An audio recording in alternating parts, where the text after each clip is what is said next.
I'm calling this the Year of Fecund Chances, and two quotes I want to start with. And the first is, I have on the front of my place right at the moment. It's by Henry Wadsworth Longfellow, and it says, "Astrology is astronomy brought down into the affairs of men."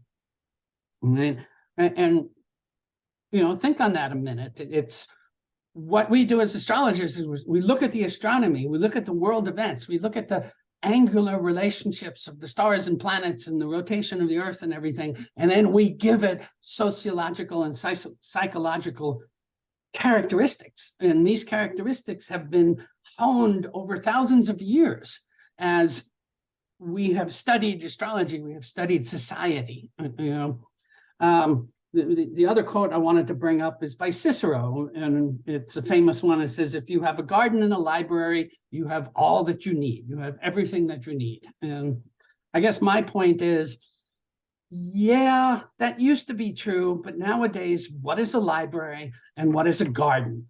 You know, most people, the libraries are their smartphone. And if you're talking about digitized information that's transported over various communication channels, truth can be anything. It can be edited for content, it can be edited for political whatever, for misinformation, for information. We don't know when we're reading something digitally if it was true 3 days ago. What I love about a library, when you have a 100-year-old book, what was true then, it may still be true, but you will know the difference. You will know that this was written 100 years ago. This was written 20 years ago. And so I want us to get back to the real libraries, the real open source information. I'll share, when I send this out to everybody, there's this wonderful website, I can't think of the name offhand, that has all of these, from the 1800s, 1900s, all of these magazine subscriptions.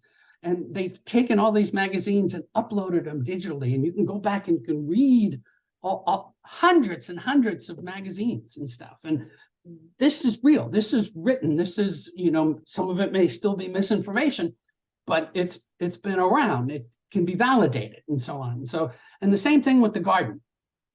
I've been screaming ever since Uranus went into Taurus that we were going to be messing with our gardens. We were going to be messing, we were going to need vitality gardens, that the disruptions, every time Uranus is in Taurus, we have these supply disruptions and hunger and so on. And it was like, okay, where's the garden? Are we allowed to have a garden? I mean, where I live, they don't even want you to collect the rainwater. You got to be careful what you put in your garden. You got to be careful what you grow in your garden.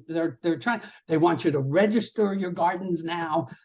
I forget what group is asking for that, so that they can keep tabs and promote you, supposedly, to the community. But this is all going to come to a head, by the way, in the spring of 2024 with the Jupiter-Uranus conjunction in Taurus. Most of what's going on, most of what started in 2020, okay, is going to come to its first testing phase in the spring of 2024. So that's something I will also get to. And so one of the things I want to use as a symbology is the idea that there's always noise in the universe, you know, for one. But the concept of a sprout, the concept of a garden, the concept what happens to a seed in the garden, you know, pretty much when we have a sprout, I'm calling this year, it's like the things that got rototilled and got planted back in 2020, which I called the year of the rototiller back in 2019 when I saw 2020 coming. But now the seeds have been planting, the furrows have been, you know, the plants has been done, the fertilizers is being put on in 2023. This is where the plant finally breaks through the surface. And it's where we as cosmic gardeners, we have to protect and provide for that plant if we want it to grow to harvest, to fruition at some point. Okay, for most of us, that point in these cycles comes 27, 2028, all right? Most of the cycles. But again, that's something I'll get into it. Right now, 2023, what is coming up? What is being birthed from all of the, pardon my expression, but all the shit that got laid down on us in 2022 and rototilled over and so on? It's coming up now, but we have to protect it, right? We have to protect it from invasion. We have to protect it from external intrusions, bugs, and too much sun and so on. And at the same time, in 2023 especially, we have to provide for these things that are now sprouting and becoming conscious and becoming visible. We have to give them the fertilizer and the protection that they need. Again, from invasion from without, and what we need to give it to grow from within, the fertilizer, the sunlight, the water, okay? And so keep this in mind when I talk about 2023. Going into your headphones. It's one of the reasons I talked about,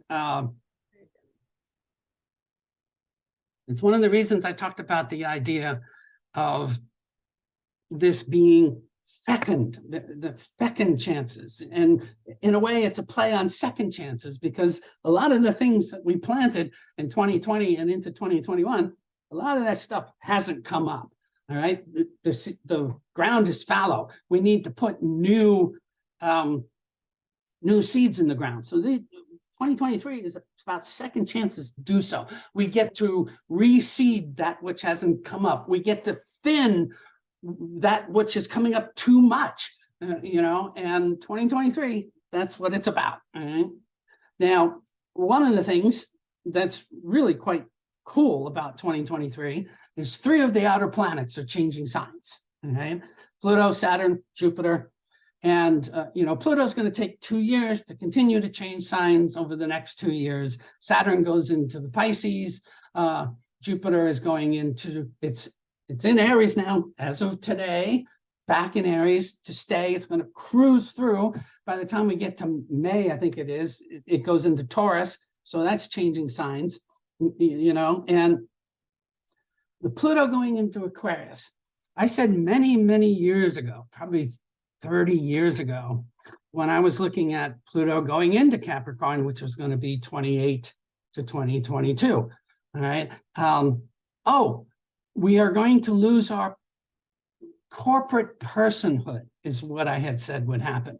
That the shield laws that protect people from being charged and being accountable to the things that are done in the name of the corporation, that they would come down. All right. Now, it doesn't seem to be happening, but what I do love is that Pluto, we still have 2 more years, with Pluto backing into Capricorn twice over the next few years. So there will be that to look forward to. And the other thing that I'm realizing is that Pluto goes through a sign. It's about exposing, bringing things to the surface, bringing to light. Look at what's been going on since 2008 to now, how the corruption, the massive fraud, the massive fleecing.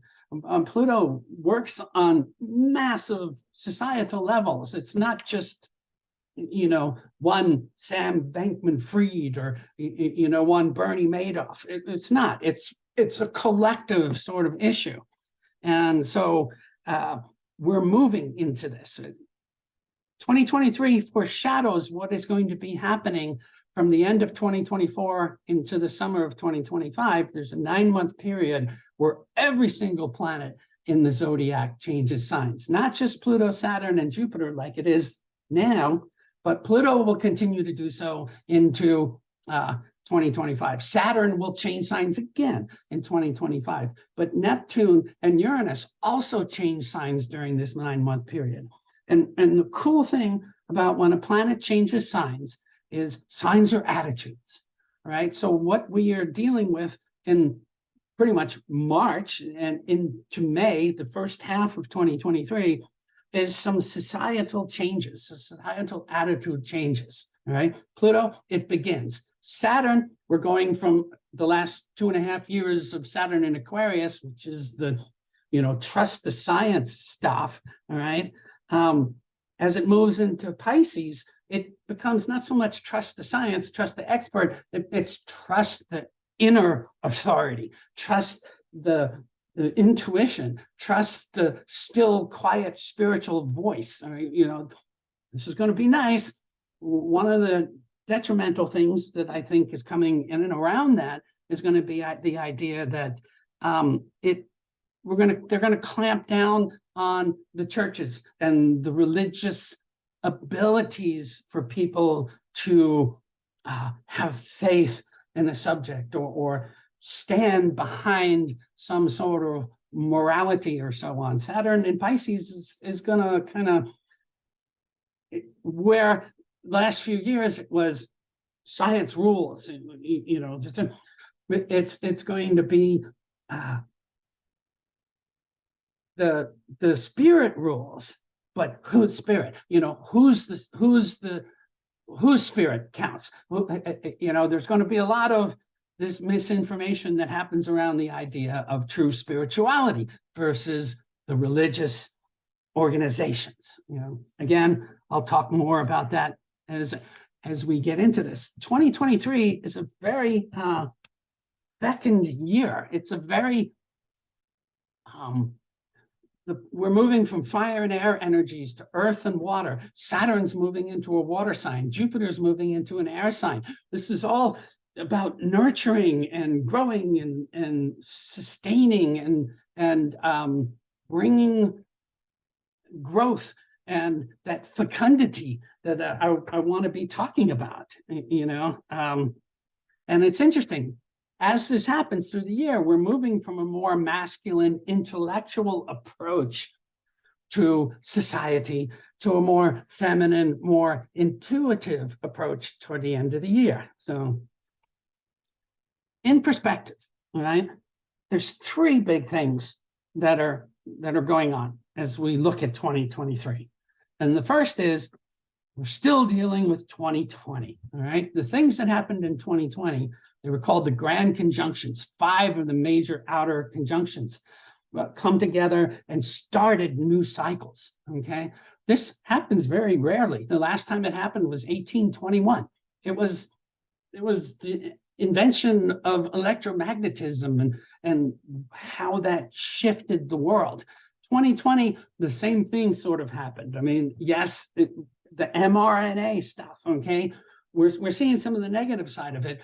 When properly shepherded, when properly implemented, this is going to be a game changer over the next 60 years, and right now we're dealing with that Saturn at Aquarius, father knows best, do what the expert says, do what daddy says.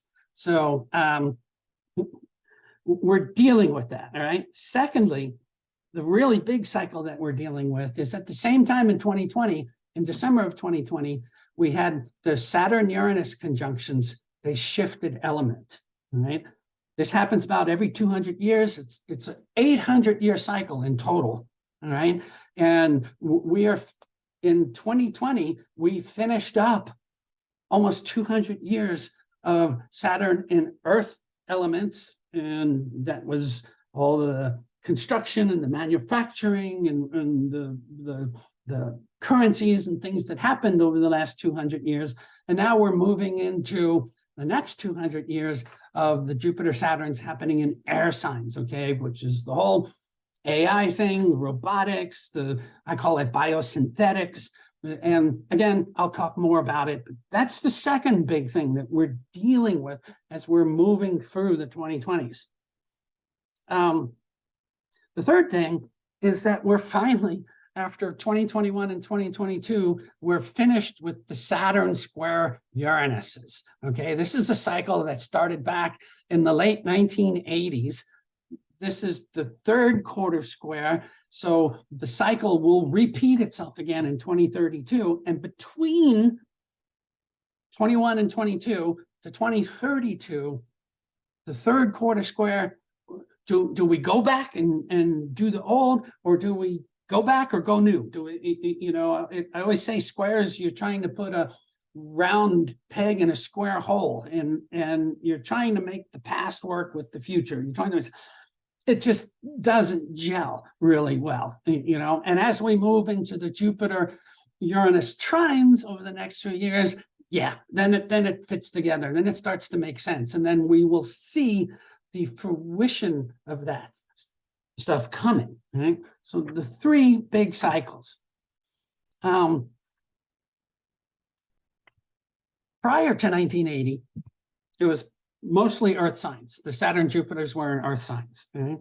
And in 1980, there was a Saturn-Jupiter conjunction, and it was the first time the Jupiter-Saturns dipped their toes into the air element. And if you look at what happened from 1980 to the 2000s, it was, of course, the PC computer, the socialization of the personal computer, space shuttle, the internet, battery technology, pretty much things about how we tick, how do we understand the world, information dissemination, the social media, all of this stuff. Right?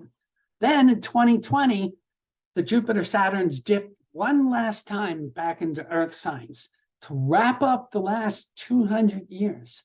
Okay, and what we ended up getting was the mapping of the genome, the cloning stuff, the DNA technology. It's about, okay, we started to understand it from 1980 to 2000, but from 2000 to 2020, what do we do about it? How do we ground that information out? And this is all very new information. Now, as of 2020, we are now continually in air. The Jupiter-Saturns will be in air signs, typically business cycles. And it's an 800-year cycle, it's a 200-year cycle, and it's a very small, more mundane 20-year cycle, which even the Jupiter-Saturn that hit in 2020, we don't see the result of it until 2030. That's when we're going to see the fruition. So one of the things I want to emphasize is in 2023, we have to look at it like we did the planting, we did the toiling, we did, back in 2021, 22. Now the seeds are starting to come up. Now is where we need to go into protection and fecundate, to preserve, to make it grow, to give fertilizer, to weed the things that we don't want growing, to get rid of the weeds that are popping up, and we don't see the results fully this year. We're really going to start to see the results in the spring of 2024. And so to me, that's a huge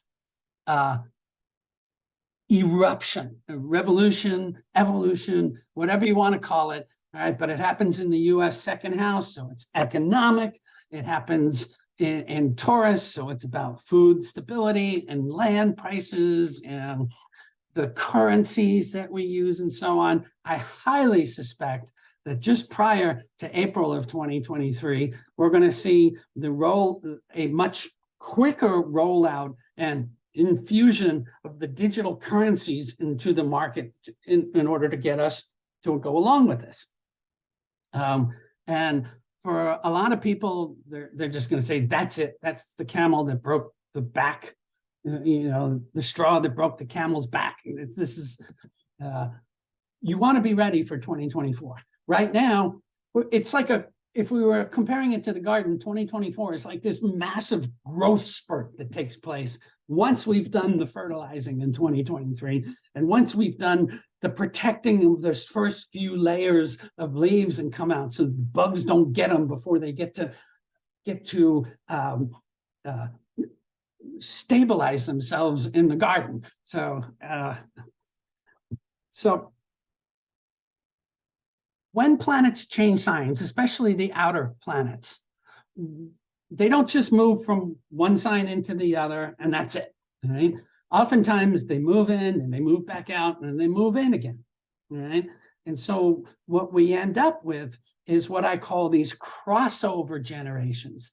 The period of time, for example, now with Pluto going into Aquarius, it's going to move into Aquarius in March. It's going to stay in Aquarius.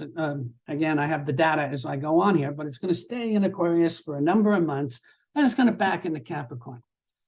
These number of months in 2023, the people that are born during the Pluto in its first foray into Aquarius, these are the crossover generations. When these guys get into power 20, 30 years down the line, they're the ones that knit the Pluto and Capricorn generations with the Pluto and Aquarius generations.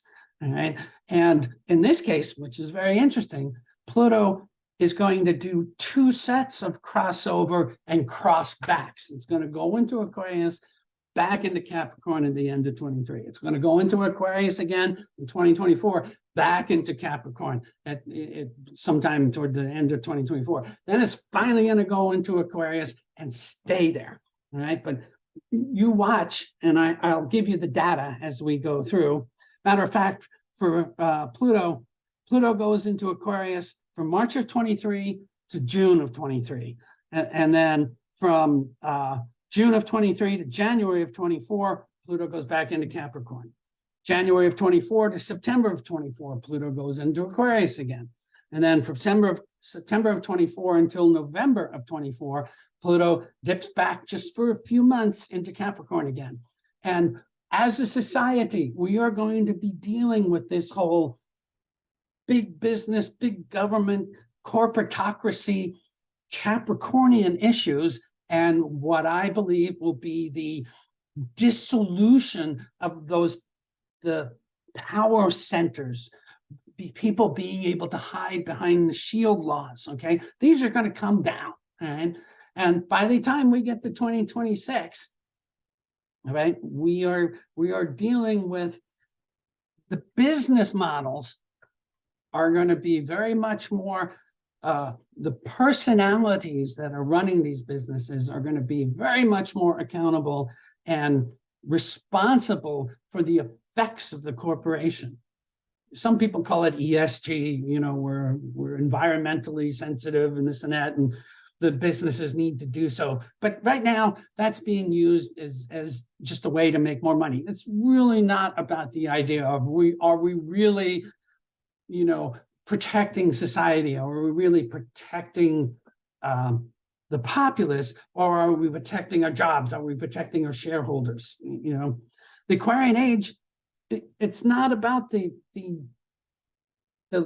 inner circles. It's about humanity for the good of the whole. Okay, as Pluto finally gets into the Aquarius, yes, over the next 16 years after Pluto goes into Aquarius for good, we are dealing with the bringing to light the different concepts of societal integration, the communist issues, the Marxist issues, the various labels that they have for different segments of society. These are all going to get rototilled, and we'll end up with more Aquarian-like societal groupings, you know, by the time we get into the early 2040s. So when Pluto was in Capricorn, I want to give, this is a quote from a book called The Astrology of the Divine Science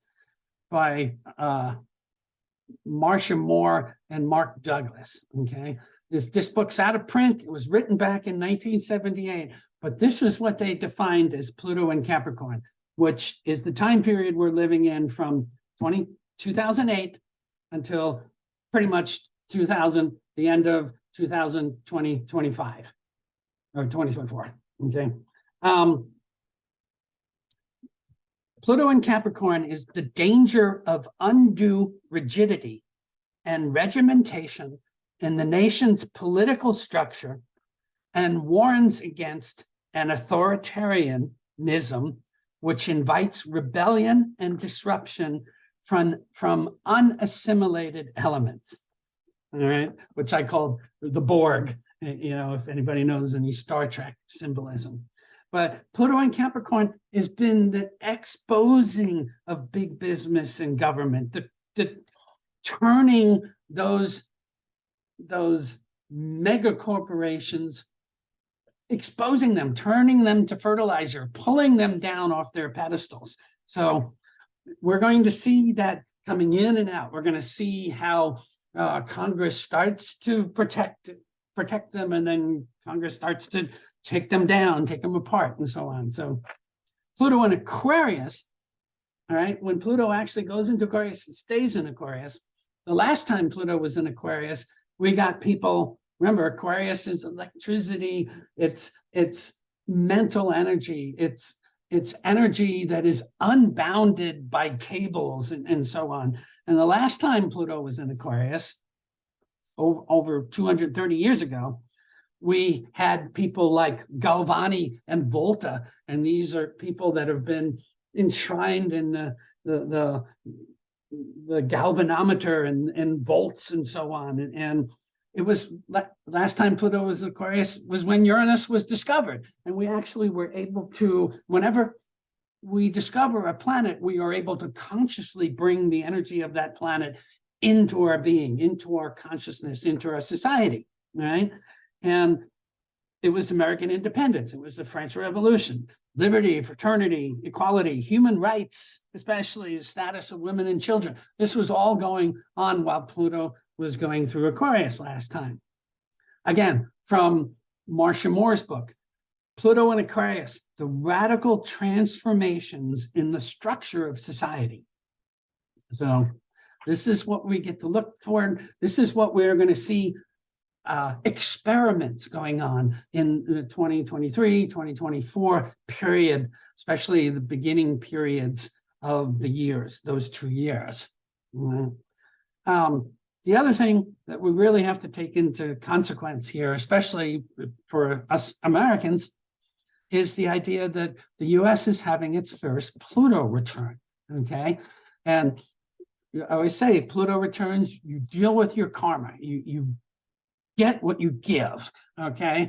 And I looked at other countries, you know, when France had its Pluto return, Napoleon was off, all right? When Russia had its Pluto return, recent Pluto return, Stalin was off. When Spain had its Pluto return, Franco was off and out of office, you know? And again, for the US, it's in the second house of the money, the values, the capital of the US. And so this is the ownership. This is we're talking billions and trillions of dollars. We're not just talking piddly millions of dollars. I mean, it's amazing, the news lately, you know, FTX, billions, you know, oh my gosh, the Pentagon just lost $2 trillion. They can't figure out where it went. But it's just, I call it the great fleece in a way, you know, but again, when we discover planets, our consciousness as a population, as a species, rises up to intertwine with the vibration of that energy. Prior to it, it was there, but it was unconscious energy. And conscious and unconscious energy, they work in different levels. We've always known about Saturn. We've known about Saturn, which is pretty much definition of the body. It's the physical structures of society, of humanity. We've known about that for thousands of years. Uranus is considered the mind, Neptune is considered the spirit, and Pluto is considered the soul. So we went from body to the mind in the mid-1700s, to the spirit in the mid-1800s, to Pluto being discovered in 1930. And so it's not until now that we are able to deal with these kind of energies, this transpersonal mind energy and the AI and the robotics. Interesting, when Neptune was first discovered in 1846, there was this blossoming of Blavatsky and spiritualism and what was it? Lincoln was holding seances in the White House, and it was the Jehovah Witnesses and this and that, and yeah, the Ku Klux Klan and things like that. But it was the spiritualism that came into being. The 1700s was more the intellectual, the inventions and so on. And the 1930s, since that time, we've gotten into the more what I would like to use is the word transpersonal in its most esoteric version, beyond the person, okay? Life after death. You know, do we live other lives? So how do we influence that? Even string theory, the idea that two things can be in completely different places in space. It's also true in time, okay? But two things in space, opposite sides of the galaxy, and they react instantaneously. This kind of stuff is what is actually going to validate astrology as we move into the Aquarian age, right? But it's going to be slow. You know, one of the things I've learned with astrology is you got to have patience. You know, everybody wants things to happen now, but we're looking at cycles that are the 10 major cycles that astrologers look at usually are roughly 10 years to 500 years in length, you know, and you're 30 years, which is like a generation and a half into a 200-year cycle. You don't see much, you know, so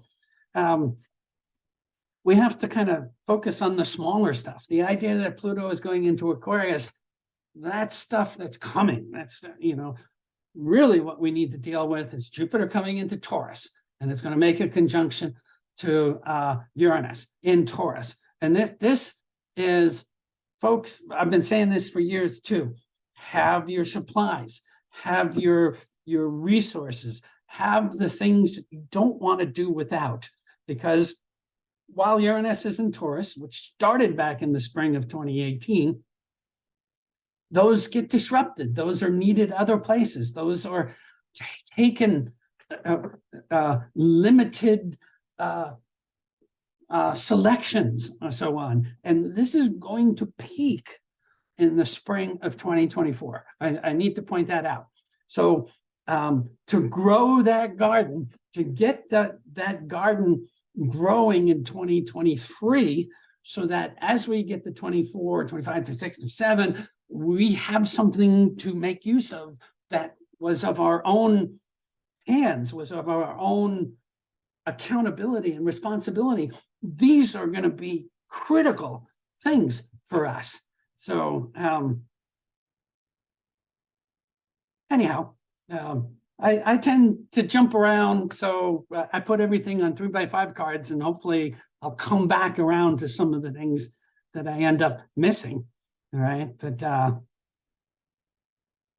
not going to happen. Yeah. So one of the things that I do want to talk about now too is the Saturn-Pluto conjunctions. This was one of the big things in 2020, you know, and Saturn on its negative side is fear, Pluto on its negative side is death. All right, so you put the two of them together and there's mass fears of death. Oh, we're going to die from some unseen thing that we can't see. Check this out. When you go back and you look at the Saturn-Pluto cycles in history, we had a Saturn-Pluto cycle in 1347 to 1351. It was the Black Plague. We had a Saturn-Pluto cycle in 1518, all right, and it was the Hispaniola smallpox, where the Spanish came in and ended up wiping out everybody on the Mexican, Western, South American side of the planet. All right. In 1852, we had a cholera breakout. In 1883, actually, 1883 was one of the nice ones. We ended up actually creating some appropriate vaccines that worked. That you know, they had some things in them that we had to take out eventually. We didn't realize they were harming the body, but the intention behind the vaccines was there. There was the beginning of medical insurance in 1883. Come 1914-15, when we had another Saturn-Pluto, what was that? Spanish flu. 1947, polio was peaking in the world. 1981, 1982, HIV and AIDS and the Hong Kong flu. All right, then. Of course, everybody knows what we got in 2020, right? But this is we were talking about this, astrologers were talking about this as this was coming into being, that this was likely going to happen, right? One of the ways I look at it too is society. I believe very much in reincarnation. I believe that we go out and we sit on the sidelines at time and watch what's happening on Earth and say, okay, time to go back in. Let's do something, you know. And with the changing of the ages, moving from the age of Pisces to the age of Aquarius, that only happens about every 2,600 years, which is one of the reasons why we've had such explosion of the population the last 50, 60 years as we're moving into this Aquarian age. And it's pretty much all the souls off planet were going, oh, I want to experience this. I want to get in there and watch what happens. Now, as we are now within the beginnings of the Aquarian age, everybody's going, okay, I saw it, been there, can leave now. And so whenever we have a movement of an age, there's an explosion in the population, and then a rather quick reduction in the population over the next 100 years. All right, everybody's going, okay, you know, I saw the show, time to go back out and visit some other places, or I'm not quite sure how that works. But as far as manifesting on the earth plane, people are curious. They want to come in and experience this stuff, and then they get tired, and how they go out, that's totally up to societal issues and conspiracy theories and you name it. So, so we've had Saturn in Aquarius for the last 2.5 years, pretty much since December of 2020. Okay. What that is, actually more than 2.5 years, all right? But Saturn in Aquarius, Aquarius is the scientist, the inventor, the wild, you know, Dr. Frankenstein, you know, people can think they're crazy, right? But at the same time, Saturn is the authority figure. So you've got Saturn in Aquarius, and it's that father knows best, trust the science stuff. Aquarius rules air travel. Well, we've had Saturn, which is restriction and limitation and constriction and definition. We had less air travel, okay? Less. Aquarius is social interactions. Saturn in Aquarius, less social interactions, regardless of the cause. Okay, this time it was COVID, but it happens every time Saturn is in Aquarius. Okay, so we just tweak the mechanisms a little bit, and it's what we end up with. With Saturn in Aquarius, society ends up becoming a thing, something to be manipulated, something to be packaged and limited and defined and so on. It doesn't become a process.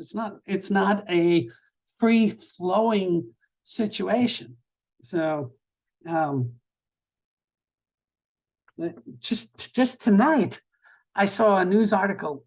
There was this study done in Nepal, and now it's being backed up by a second study out of Australia. They have a new disorder. They're calling it information disorder syndrome, okay? And they're basically saying that that misinformation, all right, is what is actually causing the injuries, vaccine injuries, societal injuries, because the fear from the misinformation is doing the harm, okay? And that this is now a medical issue, and that it needs to be approached from a psychosociological thing that needs to be cured, okay? This is Saturn in Aquarius. It's like an ultimate gaslight in the sense that Saturn rules the definitions of the world, how the world works. And to be able to take a piece of the truth, which is the idea that you are what you think. Yes, that is true. That the things that you focus on, you create, all right? But to focus just on the fear side of Saturn is disingenuous. It's detrimental society. It's not something that needs to be fixed. It's just not something that needs to be avoided. And of course, the other part of the situation is, what is information? What is misinformation? You know, this whole thing with Twitter and all that. As Uranus gets into Gemini, which is going to be 2025 to 2032, that's a 7-year period where we are going to totally transform and radicalize how we receive information. It's not going to be on top from one of these things anymore, okay? And it's not going to be going through very limited, restricted communication channels and corporations. I like that. I think we're going to be looking forward to that nicely. Saturn goes into Aquarius, right? In March of 2023, it'll move into Aquarius, and it stays in Aquarius. It doesn't back, all right, into, I mean, it'll move into Pisces and stay in Pisces. It doesn't go back. It doesn't cross back into Aquarius. It just moves in and stays, all right? Saturn in Pisces is like using your physical sweat equity, your discipline, your responsibility, your accountability for spiritual grace. You know, the higher side of Pisces is the guru, is the connection with the all that is, or nirvana, you know, the drop in the ocean, just becoming one. And so the negative side is that's going to be limited. That's going to be structured. We're going to be told what we are allowed to think. But at the same time, you need a Saturn transit to actually bring into manifestation those things that are worthy of being kept around, that should become a tradition, that should become a foundation for the future. You know, people like Edison and Burbank and Bell and Newton, they all had Saturn in Pisces, and they all were scientists in a way, yes, but they used that inner small voice. I always love to relate the thing with Thomas Edison, that he'd see all of this stuff in his head, and then he'd invent it physically, all right? And when he got stuck, he'd take these two heavy ball bearings, and he'd sit in this chair holding them like this, and then he'd drift off and meditate, and he'd get to the point where the balls would fall out of his hand. He'd wake up suddenly, and he'd run over and write down what it was he had been thinking, dreaming at the time, and 9 out of 10 times that was the answer to the part of the invention that he couldn't fix. And it usually had to do with the wearing of the parts of the invention, the wearing down, the Saturnian over and over and over again, grinding, okay? So that's what's coming. That's one of the things that is going to be growing and coming to a growth spurt over the next few years, Saturn in Pisces, all right? Realistic appraisals, practical idealism in a way, all right? Of course, there are going to be people who have to suffer their karma, suffer their past consequences, and you know, carry their crosses for the things that they've done in the past. It's a submission to the laws of the universe, all right? Be careful, Saturn in Pisces. You have to watch guilt, self-pity, evasiveness, being a martyr, sorrow and fear, and so on. That's the negative side of Saturn, all right? That's the restrictive, life negating side of Saturn, all right? Where it's turning things to stone so that they're there as some sort of monument for the future. It's not a live thing. The live thing is more like the manifestation of a new spiritual principle tangibly on the earth, the structures, the locations, the people that can make this happen, all right? So I like that. I'm looking forward to that. That's one of the big shifts that takes place in March of 2023, all right? Currently, in time, right now, tonight, what's happening? Jupiter's back in Pisces as of 6:32 a.m. this morning. Not Pisces, Aries. So Jupiter's in Aries. It's going to cruise through Aries very quickly and jump into Taurus before the end of the spring of this year. Tonight, the moon is in Scorpio. it's one of the reasons I picked this night, because the moon in Scorpio, it's good to talk about things that we can't see, we don't understand, we don't know how to read the language, we don't know the interpretation. It's occult knowledge and nothing kinky. It's just misunderstood, not being able to be deciphered. And so moon in Scorpio, that gives us some instincts, that gives us some ability unconsciously to feel this out rather than to think this out. You know, the winter solstice is upon us. All right. One of the things about the winter solstice chart, and let me do this. Let me put the chart up on the screen here and do a little bit of shifting. And one of the things I want to do is share the screen with you so that you can see this. And I think what I need to do is do this, move this over. It had worked before people got on the chat. So here, now let me share the screen. Can everybody see that? Just give me a thumbs up if you can see it. People should be able to see that. I do this all the time with readings. Yeah. Who can't? Ed. You're not seeing the chart on the screen? I am seeing it. You are, okay.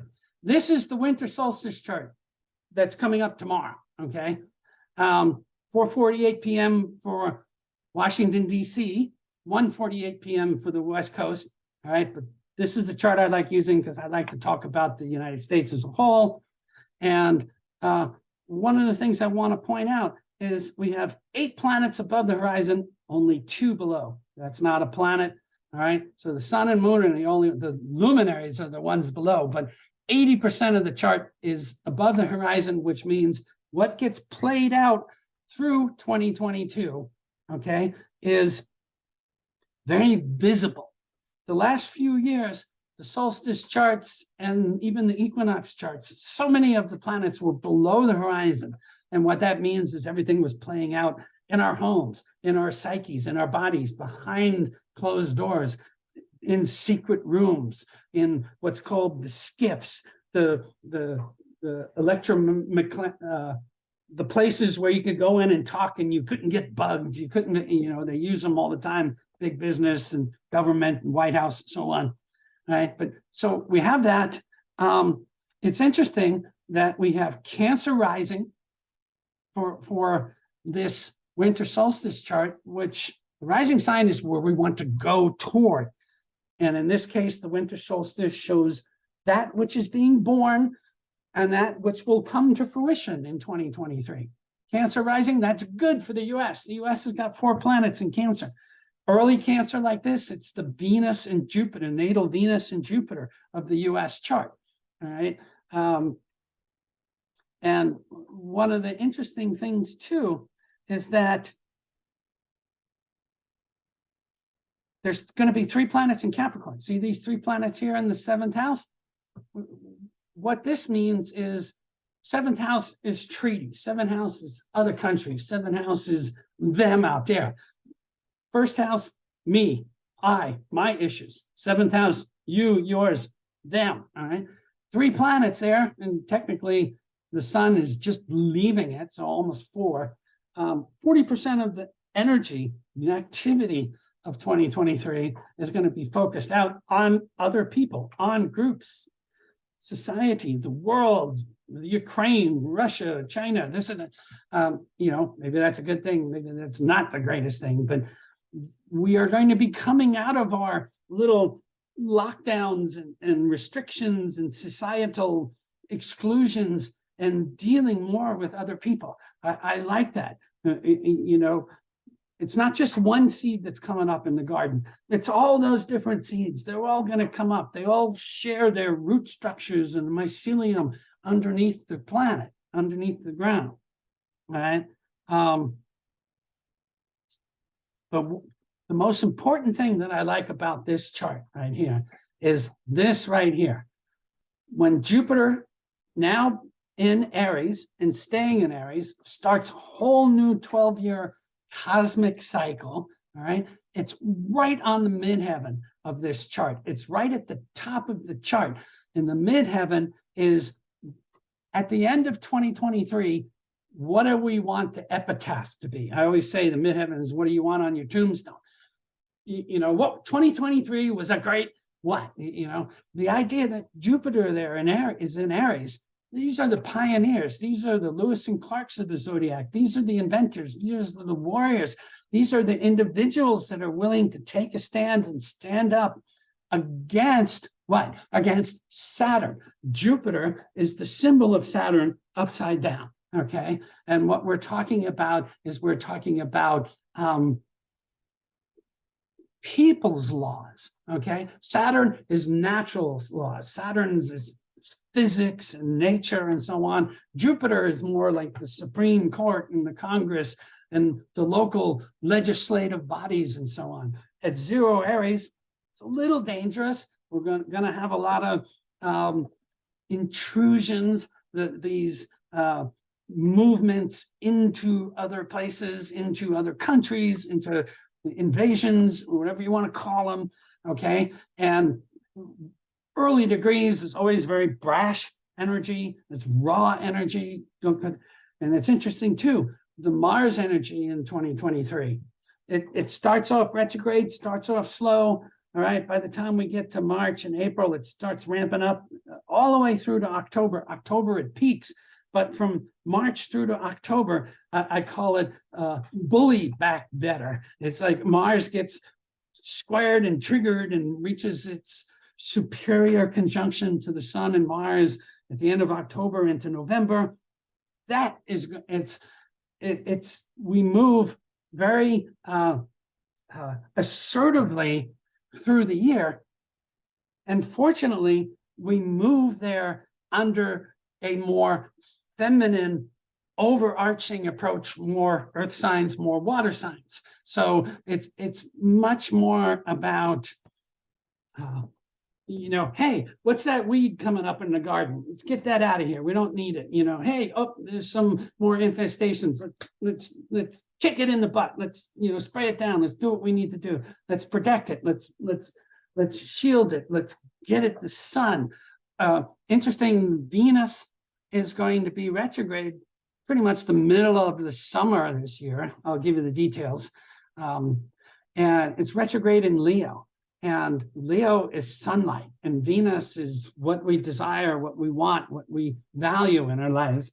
And so I'm not quite sure if that means that we're going to want more sun and wish we had more sun and are striving to give that sunlight to the plants that need to grow, or is it too much sun? You know, Venus is strong when it's retrograde. Any planet is strong when it's retrograde.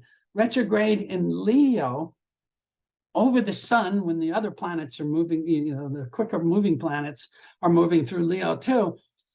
I got a feeling it's going to be a pretty bright, pretty sunny, pretty not so windy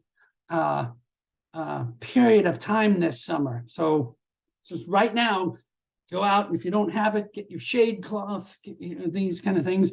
And I'm not just talking physically in your actual gardens, but thinking about this sociologically, psychologically. What are we going to need to be able to soften the brightness that is you know, being pervaded down onto us? What are we being immersed in as a society, as a culture? Do we get enough of it, or is it going to be too much? Do we get the right kind of light? What's the kind of light that we want to come in? What's the, you know, so again, I'll talk about that a little bit more. One of the things next I want to show, this is the spring equinox chart for March of 2023. And where the winter solstice chart that I showed you is what will actually manifest, which will come to harvest by the end of 2023. The spring equinox chart shows the impetus that is used to make that happen. It shows where, in a way, in the annual cycle, the spring equinox chart is equivalent to what I'm calling 2023, where the sprout finally breaks through. And from here is where we move into the conscious growth phase. So these are the things that we're looking at for the spring equinox. And one of the things I wanted to point out, it's still 8 planets above, 2 below. So again, unlike the last few years, it's very external, it's very physical. People are going to be out and about, people are going to be making visible noise, they're going to be seen, they're going to be making waves, okay? Interesting too, this quarter of the chart, the upper right quarter of the chart, is considered the part of the chart that rules the community, the village. I define it as like the 50, 60 mile radius around where you live. Look how many planets are there. 1, 2, 3, 4, 5, 6, 7, and Chiron. 70% of the chart is community-based oriented. Where you find the planets, where your lessons are. So starting in the spring, there's going to be a lot of people out and about. It's not a wallflower year, okay? It is a year of major growth, major visibility. Those sprouts are popping up. Most importantly, the thing I want to point out about this spring equinox chart, all right, is this here. The sun is conjunct Neptune, all right? Now, the spring equinox chart always happens as the sun moves from Pisces into Aries every year, okay? But it's only starting kind of in this year, and for the next 2 years or so, maybe 3 years, will we get a Sun-Neptune conjunction at the time of the spring equinoxes, and then we don't see it again for 155 years, 160 years. So Sun-Neptune is these are the Gandhis. This is the Mother Teresa's of the world. This is a wonderful period of time over these next few years where we are going to have spiritual leaders standing up and making the decisions for society on its positive side. On its negative side, Pisces, Neptune rules big pharma, it rules the psychedelics, it rules alcohol, it rules the cocooning of a person because they're so sensitive and they can't take that sensitivity anymore. So they try and shut down. They use chemicals and spirits to shut down, all right? But the positive side is quite cool. And again, we only get this for a few years every 165 years. This is one of the magical things that I like about 2023, 24, 25 into 2026, all right? And with Neptune, that's meditative. Pisces is the ocean. It's artistic, it's creative, it's immersive, and so on. And so to use that kind of energy in your gardens, physical, spiritual, social, societal, is one of the tangible things that we have going for it. The trick is, are we using the negative side or are we using the positive side? Where are we on that axis? Are we going off into addiction and misuse and misdirection and fog? Or are we going into the spiritual clarity and the you're not a victim, you're not a martyr, you're not being victimized by being too sensitive to the world. You bypass that. You get into these realms where bodily things don't have an effect as much. We live much more in that spiritual realm. So I might be getting a little esoteric, but I do like that. I like the idea that the next few years, all of the spring equinox chart have this Sun-Neptune conjunction. So now, one of the next things that's coming up, all right, is the idea that we are going to have Jupiter going into Aries. All right, so I want to come back to I'll hide the charts for a little while and come back to that in a minute. All right. So Jupiter in Aries, we had it for a period of time in the middle of 2022. All right. But it now, as of today and through until May, Jupiter is in Aries. Then it moves into the nurturing sign of Taurus. But this Jupiter in Aries, I call it my hero. You know, the people are going to be standing up. I'm chosen by God. I'm carrying the flag of justice and social reform. And it's the negative side is people can be very impulsive and brash and arrogant, and shocking. Can't believe you just did that. You just invaded a person's space. You just moved into an area. You didn't ask permission. You didn't get, any sort of consensus. The positive side, of course, is there's great ambition, there's boundless energy, there's extravagance, there's an expectancy. It made me think of that old song, always look on the bright side of life, but Jupiter in Aries tends to bind us to existence. Okay, Aries is the first sign of the zodiac.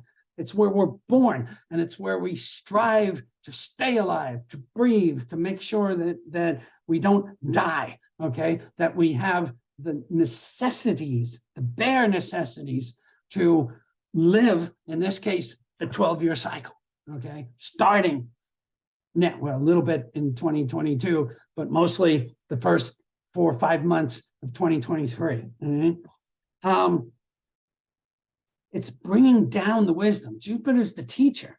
Jupiter's the judiciously minded, the statesman, not the politician.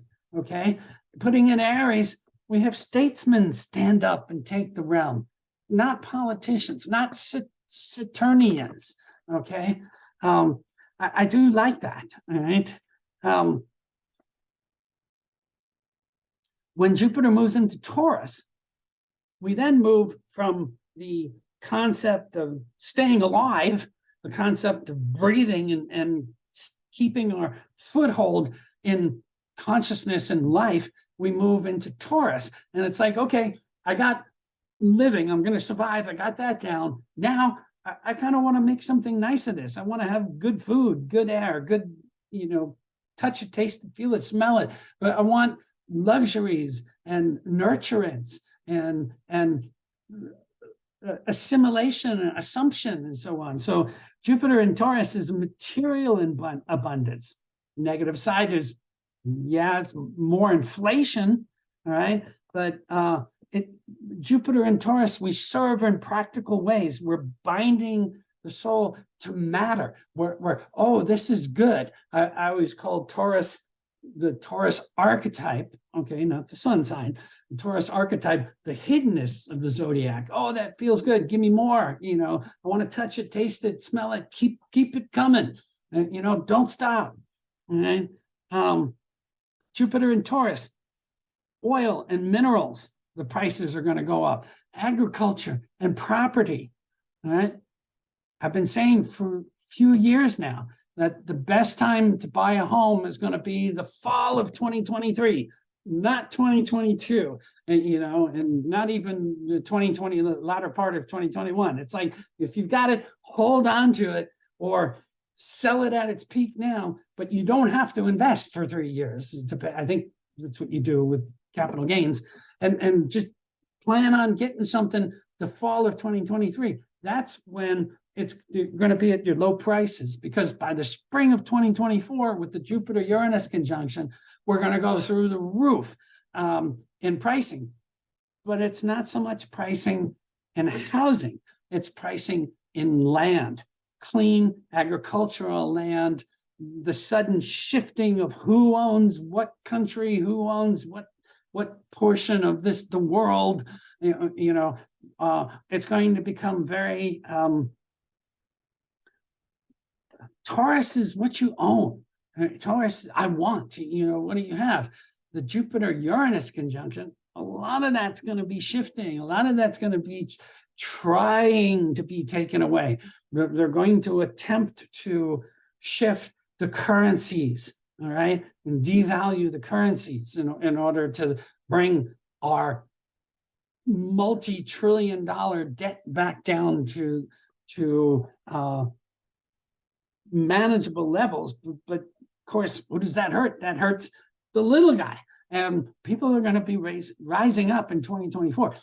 Initially, I talked about when I was first thinking about 2023 months ago, I'm looking at this going, I thought about calling it 2 if by land, 1 if by sea, 2024 is coming. All right. And it was a twist on 1 if by land, 2 if by sea. All right. Because there's much more land, earth energy going in 2024, but pretty much that which is happening into 2023 is really all just leading to a culmination or a crisis in the spring of 2024. The point is, we want to have these seedlings that are popping up this year. We want them strong to be able to weather the storm and the wind and the disruptions that can take place in the spring of 2024. And so it's all about fertilizing this year, getting that fecundity in our lives, in our gardens, in our relationships, in our hearts, you name it, okay? Let's see. One of the hardest aspects for 2023, okay, comes the middle of May, all right? It's Jupiter square Pluto. It's Jupiter at 1, it's right after Jupiter goes into Taurus, and it's right as Pluto is early Taurus. And so Jupiter is at less than 1 degree of Taurus, squaring Pluto at less than 1 degree of Aquarius. Okay? And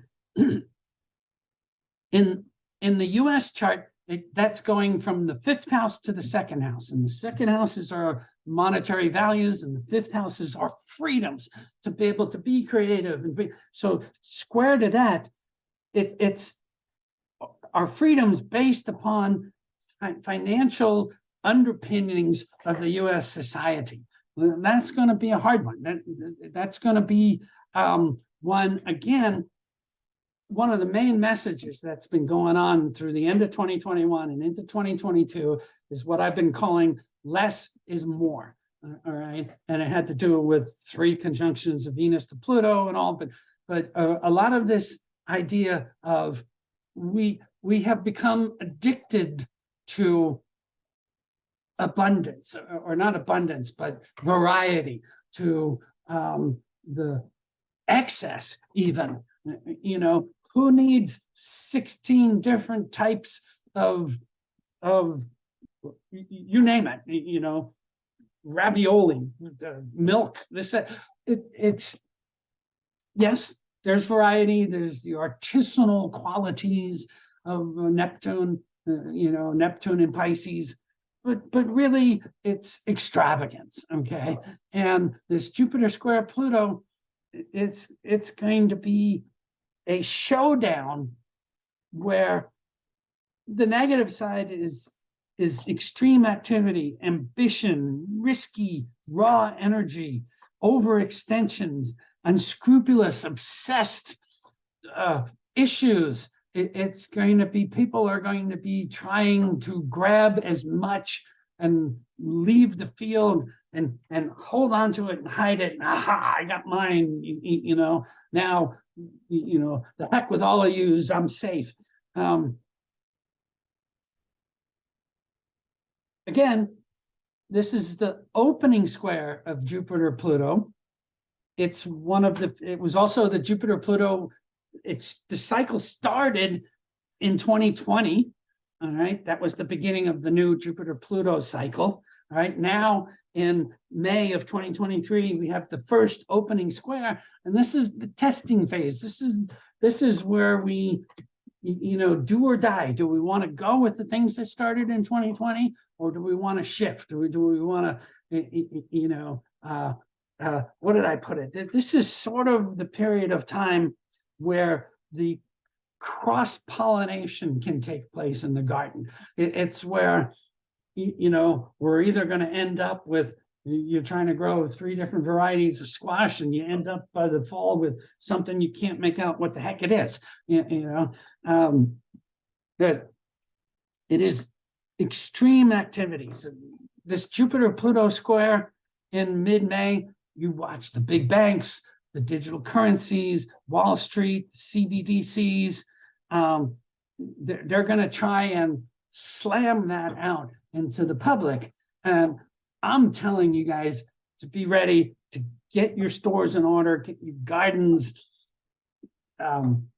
solidified and growing, so you don't have to react as much when this stuff supposedly gets just dumped on us. All right. It's interesting too that in is it early May? Pluto will conjunct Chiron just before it goes into Taurus. So it's in Aries, and Chiron is the healer. And so, Jupiter will conjunct Chiron, not Pluto, sorry.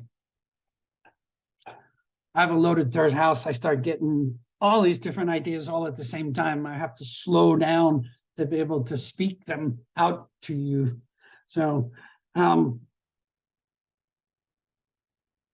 this is where the soldiers of the world, this is where the samurais, the warriors, the pioneers, they get to say, hey, wait a minute. Is this a good thing or is it a bad thing? Do I want to do this? Do I want to go over there and cause havoc? Or what is it that I need to do in my life? Or, where do I want to make a stand? Where do I want to stand up for the survival of humanity, society, and so on? And so this is, that's the positive thing. But this is where we take a stand. This is where we really start to push up against the final vestiges of Pluto in Capricorn. And I've been saying for years, this is where big business, big corporations, they see this downfall coming.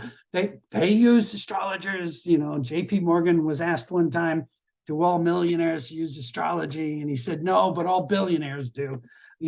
They understand this stuff. They use any tool they can to plan for the future. They know this degradation of the corporate world is coming, and they've been attempting to hold on for as long as possible and to keep the good times rolling, so to speak.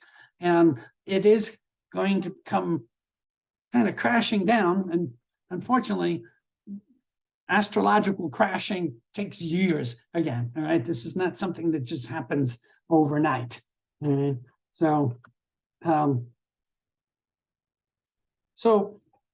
again, this cosmic garden cycle that I want to talk about, up to 2020, all right, and into 2020, we were planting the soil. I called it the year of the rototiller. Okay, we were planting, turning over the soil, planting the seeds, doing that, investing in our gardens. It's new stuff, turning over the old weeds, rototilling the old ways. All right, 2022. With the Jupiter-Neptune conjunction that happened in the spring of 2022, was the germination. This is where the spirit came down and entered the seed. All right? It's been growing since. Finally, in 2023, we're actually going to start to see that seed pop through the surface. 2024, the Jupiter-Uranus, enormous growth spurts. All right? 2026 to 2032 is the harvest and fruition phases of many of these cycles. All right. And now, again, 2023 is where we want to protect that tender shoot and fertilize the heck out of the things that we want to grow. All right. Remember, most cycles, there's an in-breath and an out-breath. There's birth, there's growth, there's a fruition, harvest, maturation, seed phase, death phase, and so on. And just very simply, those cycles that I talk about, the 10 big cycles that astrologers look at, 10-year cycles up to 500-year cycles. The first half of the cycle is growth and coming to fruition. The second half is the decay and turning to seed to be able to perpetuate it into the next cycle. All right. Think about this. All right. Since 2017, all right, to 2020, we've had, out of those 10 cycles that we look at, 7 of them was in their decay and seed phase. Only 3 were in growth phases. In 2020, we had 3 of those cycles shift. So we went down to just 4 closing cycles, and we doubled the number of opening cycles to 6 opening cycles, right? That are all going to peak 27, 30, 36, so on, someone in there, all right? In 2021, there was no change. All we had was the Saturn-Uranus square. I called it the long, hard slog, all right? And 2022, now we've added the Jupiter-Uranus, Jupiter-Neptune conjunction. So we've moved to 3 closing phases and 7 opening phases. 2024, all right, we move in 2023, there's no change. It stays the same. We're just dealing with what has grown. In 2024, we moved to 2 closing phases and 8 opening phases of fruition, right? By 2026, we're down to just 1 closing phase and 9 opening phases, all right? And this, to me, is just absolute, I have been calling it the new Roaring 20s, all right? But if you use the actual definition of the last Roaring 20s, it doesn't quite fit with what's going on. But as you watch, as this stuff starts to really manifest 26, 27,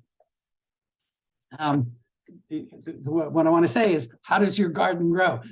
What did you plant? What did you invest in? What did you squander? What were you willing to protect and nourish and grow? This is a big thing for 2023, is to think about this as an investment in our future safety, satiation, and sobriety in a way, So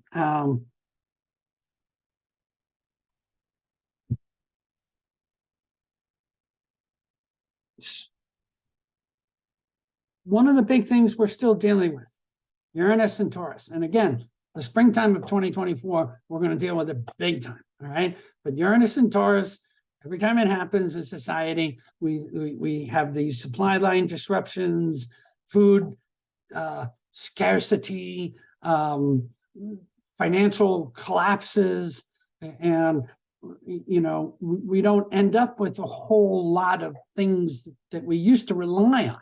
All right. And so we still got that to deal with. That's still coming up. But I kind of call it a cosmic detox program, in the sense that we're being taught to get back to basics. What are the necessities? And when it comes to the luxuries, how many do you really need? What is extravagance? What is overabundance? And please take this part to heart here, okay?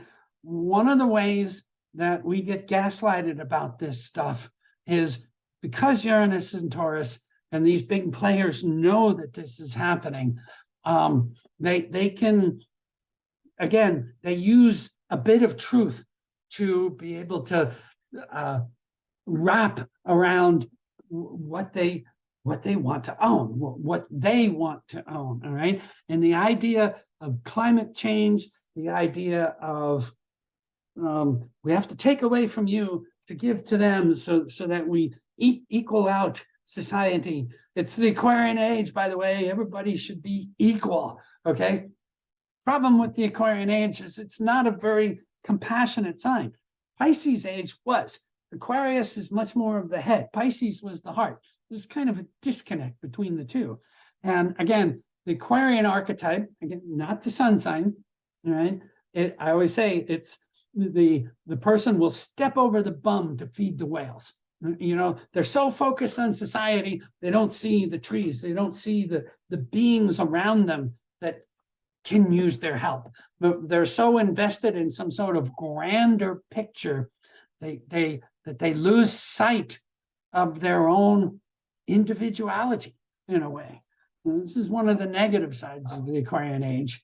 And I've always said that as we move from age to age, we don't just open the door and slowly slide in.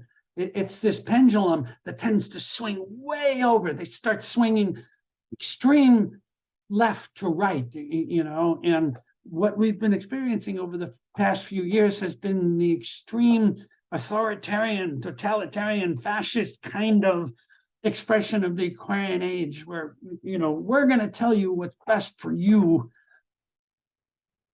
It's going to be half a decade, 2 decades before the pendulum swings way over to the more individual Leonian, the individual counts. And then, over the next few generations, we'll finally get to the proper thing. Remember, Aquarian age, 2,600 years. The first 100 years is just experimentation. So quick review of 2022. So we had the Uranus and Taurus, we had the Jupiter-Neptune conjunction in Pisces, and just hope springs eternal, but also that misdirection and obfuscation. The whole time Neptune has been in Pisces since 2011, I've called the magicians are running the show. Here, look, watch what's going over here. Nope, but we're really doing this down here. Misdirection. If you're going to come in and watch the show, we're going to fascinate you. We're going to mesmerize you. The idea is not to pay attention to the magician, but to pay attention to the theater, the environment that we've walked into and are experiencing this. And of course, this is not literal, this is figuratively speaking here. So in 2022, a lot of misdirections. This whole Pfizer pharmaceutical stuff where all this information is coming out about, oh, they just said this and did this, or said that and did something else. And so it's like, this is the negative side of Jupiter and Neptune and Pisces, which will be fixed 24, 25, 26. Okay? So quick overview of 2023, 5 planets changing sign in March. That's huge. And again, when planet changes signs, it's a change in attitude. So 5 is a lot of planets, okay? It's almost half the zodiac, right? But again, from the fall of 2024 into the summer of 2025, during that 9-month period, every single planet in the zodiac changes signs, all right? And this does not happen very often. It's only happened once in the last 200 years, all right? And it was like the mid-50s. If you study history, you'll understand some of that, okay? But a shift in attitude like that so quickly, I'm calling it the grand entrance into the Aquarian age. Pluto will stay in the Aquarius, and to me, that's what actually grounds out the Aquarian age. Since the late 80s to the early 2020s has been the transition zone, all right, from Pisces to Aquarius. And so we're finally almost all the way through the doorway. We still have got a few more years to go. So, but 5 planets changing sign in March, all right? We start the year in 2023 with both Mercury and Mars retrograde. So it's a slow start, okay? There's not a lot that we're going to be able to do right away in the beginning of the year. We really don't start ramping up until into February, and then it just builds and builds and builds until November of 2023. All right. It's interesting. The first half of the year is where we get all of these superior conjunctions of the sun and the different planets, and superior conjunctions are like new moons. They're the birthing of an energy. They're it lives, and then it starts to grow. And then it's interesting. The second half of 2023, we get 5 superior oppositions, which is more like the harvesting of those ideas. And so just from a very generic standpoint, the first half of the year, we're invoking and inspiring and creating and building and fertilizing and growing massive amounts of energy and information. And then there's an initial wave of harvest and fruition the second half of the year, but more so the bigger harvests and waves are going to be 25, 26, and 27. Okay? Venus is going to be retrograde midsummer. I talked about a little bit about that. We're going to have some sun stuff going on, whether it's solar flares, sunspots, hot days, no cloud cover, whatever. But I bet you sunscreen stock goes through the roof by the summertime of this year. So, and then things get quiet the end of November and into December, and the shift from 23 into 2024, the end of December, we end up with Mercury and Jupiter both stationing, okay, and stationing direct. And so that's wonderful energy for when we move into 2024, all right? And so I want to point to you, this is the winter solstice chart that will be in effect at the end of 2023. So it foreshadows what we will deal with in 2024, all right? And so one of the first things I want to point out is the moon, Jupiter, and Uranus will all be in Taurus, but especially the moon-Jupiter conjunction in Taurus in the 8th house. When you apply it to the US chart, that's the Venus and Jupiter, all right? This is nice. This means 2024, a lot of society is going to rise up and say, hey, you've been taking shit away from us since 2020. No, we're taking it back. We're owning it ourselves. We're not going to let you abscond 8th house, somebody else's money, somebody else's control. We're going to own it. We're going to bring it back. And so I do like that. What was one of the main things that I was looking at about this chart? I think that was it, was this moon Jupiter. Where you find the moon in a solstice or equinox chart shows how the people are going to need to feel safe and secure and so on. And in early Taurus, conjunct Jupiter, again, that's the I need my safety blankets. I need my security. I need my finances. I need my food. I need my this. And they're not going to let some overarching figure say you can't have it. Okay? I like this, and the nice thing is it's balanced. The number of planets below, number of planets above, we're pretty balanced, 4 to 6, and Virgo rising. And so Virgo rising is usually about health and healing and being of service and being practical and using natural remedies and products and organics and you name it. Virgo's known for that. So, okay, so some other things. In 2023, the number of Mercury retrogrades, it starts with a Mercury retrograde, then we have 2 more in the middle of the year, and then we end up with 1 finishing in December. So technically we have almost 4 Mercury retrogrades. The neat thing about this year is they are retrograde in air signs. All right. Last year they were retrograde in 22. They were retrograde in air signs. So it was more about ideas and information and social media and the children and the information, misinformation, this, that, and the other thing. In 2023, the Mercury retrogrades are all in earth signs, right? Except the last one in December, it starts in earth, backs into Sag, fire sign, but it's mostly earth energy.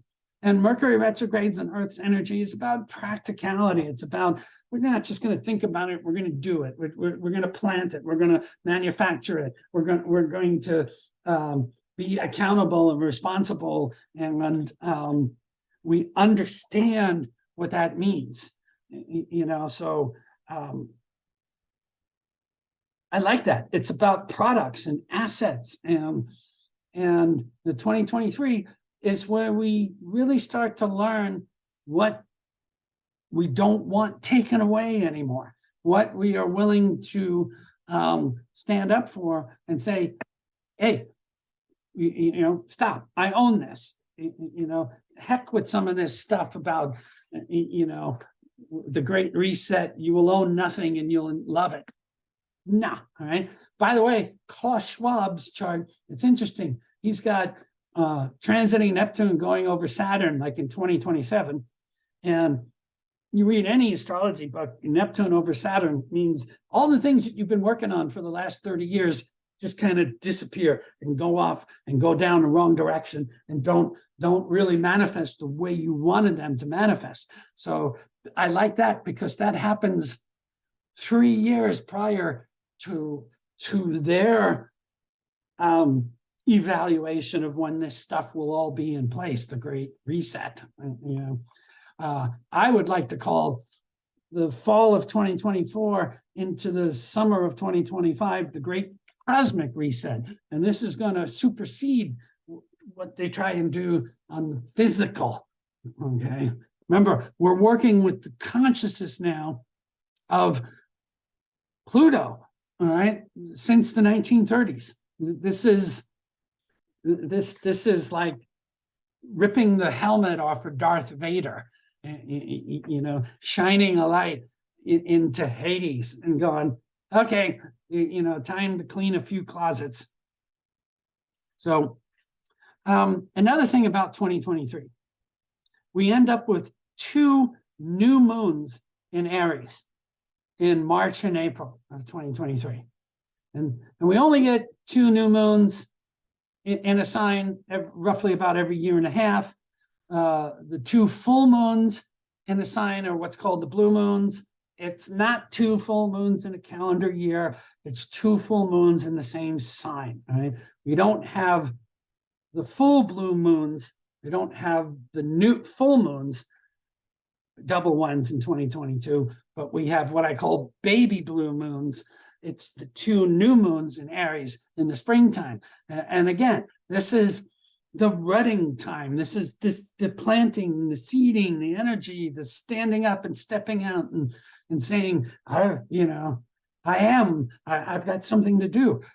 This too, I like about the springtime. March, April, May, and June is just phenomenal. Please leave your schedules open because there's going to be so much that you're going to want to be involved with. All right. January and February, pretty nice, pretty easygoing. Sort of just coming out of the winter, catching up, finishing up the loose ends from the Mars retrograde, which has been since the end of October, and the Mercury retrograde, which will be most of what's happening in December, late December into January. But by March, wham, things build very quickly. All right. May is just downright crazy. Okay. June, we start to calm down a little bit, but then July and August gets really tense, really irritating. It's almost like I said, maybe too much sunlight, too much heat, too much, not fire, okay, too much heat. And then it just builds. Late October, November is, that's the fantastic part of 2023. So Mars in 2023, as the year unfolds, Mars triggers and just becomes more of an irritant and more arrogant. it finally leaves Gemini March 24th. It will have been in Gemini for 7 months, since pretty much the middle of 2022 to March 24th of 2023. All right, mid-March, Mars squares Sun, Mercury, and Neptune. That's sort of irritation, not being able to say and do what you want. There's a T-square to the Jupiter-Pluto square mid-May. That's where a lot of people tend to pop their cork and maybe go a little overboard. And that's when this whole issue with crane stuff will be finished, and we'll actually be focusing on, we'll have to focus on another Balkan country thereafter, but I'll be talking about that in 2023. Yeah, oh, here it is. November 2023 is absolutely breathtaking. It's the superior conjunction of the Sun and Mars opposite Uranus right around Thanksgiving. That is going to be the final push before the winter in the Balkans. And I'll talk about that maybe if I have time and we get into some of the famous people's charts at the end here. But I do want to be able to leave time for questions soon. So the eclipses this year. We're moving from the Taurus-Scorpio eclipse axis, which is my money, your money, debt, inflation, debtors' prisons, the concept of value, the concept of need and wants, and so on. We're moving slowly. The solars in 2023 happen in Aries and Libra, but the lunars are still happening in Taurus and Scorpio. And by 2024, we're fully in Earth signs. Again, another reason why 2024 is really going to be the one where we see stuff happen, most notably this huge growth spurt in 2024. All right. But April, there is, by the way, moving the eclipses into the Aries Libra axis moves away from tangible assets more toward what I like to call the walk your talk energy. All right. Aries is about you don't just say stuff, you do stuff, you walk your talk. Libra is about you don't just go on your own, you do it in a group, you work with others, you deal with society, you deal with community, you know. And there's a solar eclipse in April at 30 degrees of Aries. Doesn't show up in the US anywhere. It's really more down Indonesia, New Guinea, Northwest Australia, and so on. So it doesn't really affect us much. The two lunars in May and October, they're not visible in the US either. But the neat one is the visible solar is going to be mid-October. It's going to come in off the shadow, the main shadow of the solar eclipse. It's going to come in from the Gulf Coast through Texas and come up and through and out through the middle of Oregon. So it kind of cuts the US almost in half. The last one we had like that was the summer of 2017, when the great American eclipse came in through Georgia and went out through the Oregon-Washington border, literally sliced the US right in half, right? But the only eclipse that we're going to be able to see, and it'll be an Aries-Libra eclipse up here in Mount Shasta. I'm actually going to plan to drive up to Eugene so I can be in the total shadow and see it. It's close enough, I'll get to see it, you know. And so anybody, you know, think about that, look at that, look into the middle of October being anywhere from, if you draw a straight line from Georgia through to the middle of Oregon, somewhere along that line. And you can go on timeanddate.com, wonderful site for eclipse paths and eclipses and you name it. So Okay, I'm moving right along. I'm getting here. If we go past 8 o'clock, I'm fine with it to answer questions and all. So hopefully you guys are okay with that. I'm almost to the point where I'm going to give you some choices on things to do. But one of the things I do want to talk about is, again, Uranus and Taurus. Uranus in the US chart sits on the descendant, sits on the 7th house cusp, it's Mars and Uranus in Gemini near the descendant. For a country, the descendant is our treaties with other people. It's our expansion, manifest destiny kind of issues.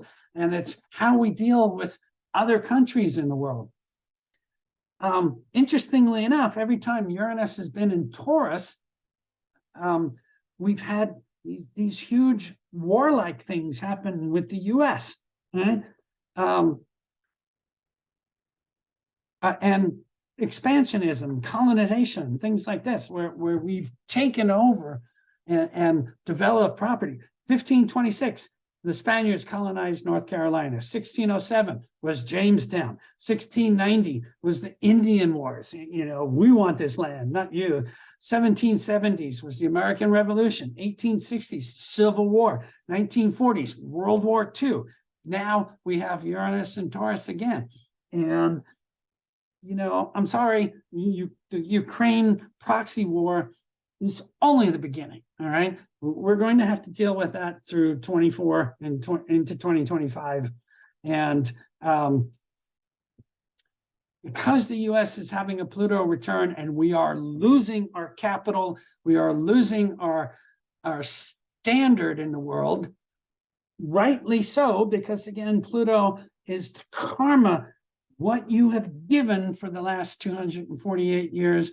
Now you have to pay the price for it. Now you have to,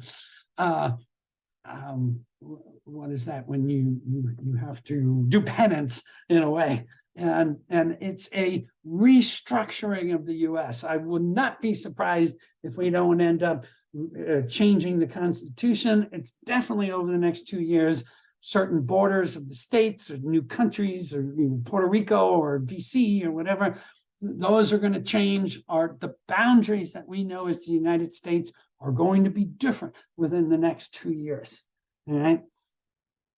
It's interesting when Uranus has been in Aries, like it was in the late 1920s and again in 2008, they're the triggers.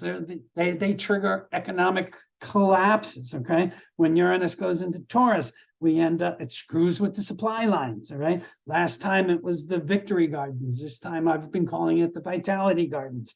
When Uranus goes into Gemini, all right, we have this, the continuation of the expansionist agenda, but it's mind matters. It's more about the AI and the robotics and the interdimensionality.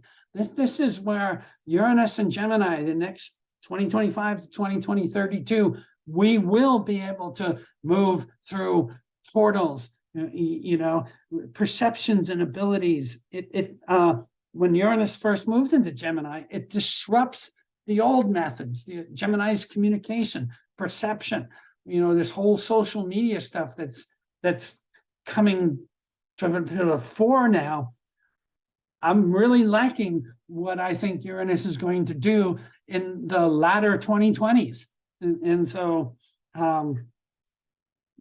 you know, the power of our thoughts, good and bad. All right. Will it get used militarily? Yes, of course. Can it get used personally? Yes, of course. Will one supersede the other? We will see. You know, when Uranus has been in Taurus, there's always been this retrogradation or a return to a more simpler nature. You know, the last time Uranus was in Taurus, we had Walden and Whitman and the songs of Hiawatha and things like that, you know, and Uranus and Taurus, you know, this time around, we've had, it hasn't been as romantic, you know, but we've had the lockdowns and the simplification and the can't think of the right word, but the contraction of the fluff, the unnecessary stuff. So unfortunately, Uranus and Taurus also has been, we see the rise of containment of human freedoms. It was Hitler and Stalin last time, now it's, I don't know, maybe, Fauci and whoever, but it's definitely this kind of, you can't do that anymore. Last time Uranus was in Taurus in the 1850s, that was actually 2 times ago. That was the beginning of the Republican Party, so Uranus and Taurus now, it's a shifting, it's a rebirthing of the Republican Party. So we'll see. Slavery two cycles ago was at an all-time high. Human liberties were at all-time low. All right. We always have to deal with that kind of stuff when Uranus is in Taurus. And we're coming up on the need to make or break this stuff. We don't get to sit on the sidelines and just watch it happen to us. We need to partake of it. So let's see, what else? Now, it's interesting, when Neptune has been in Pisces over the cycles, every 165 years it's in Pisces, it seems to be culturally around the world, it changes the giant economic pictures and foundations. Back in 1192, 1207, it was the Knights Templar. They started kind of the first banks, right? 1356 to 1370, it was huge population deaths in the Black Plague, but more importantly, or maybe not importantly, but more economically, it shifted massive amounts of privately owned farms and agricultural land. They all died, and those lands and things got shifted to the landowners, and a big transfer of wealth. Right? 1520 to 1534, Cortez came back and flooded the European market with gold, and gold prices just crashed. 1684, 1697, Neptune and Pisces. The Bank of England was started. Massachusetts Bay started printing paper money for the first time in the U.S. 1847, 1862, the U.S. defaulted on the greenback, and huge gold discoveries, the 1850s in California, flooded the market again. Now we have Neptune and Pisces once again. So we are seeing this sort of economic turnover. The digital currencies, okay, the crypto crashes, the lost billions, the fleecing, trillions, they're gone. It's nothing. Your descendants will pay for it. So Neptune is at the end of the zodiac. It's at the end of a 165-year cycle. When it goes into Aries as part of this grand entrance that I'm talking about at the end of 24 into 2025, Neptune moves into Aries again. And that is the insertion of spiritual principles into society, okay? Calling from the cosmic garden perspective, it's calling in the nature spirits and the garden fairies and saying, okay, do your stuff. Last time Neptune was in Aries, we had the rise of mesmerism, hypnotism, spirit photography. Lincoln was holding seances in the White House.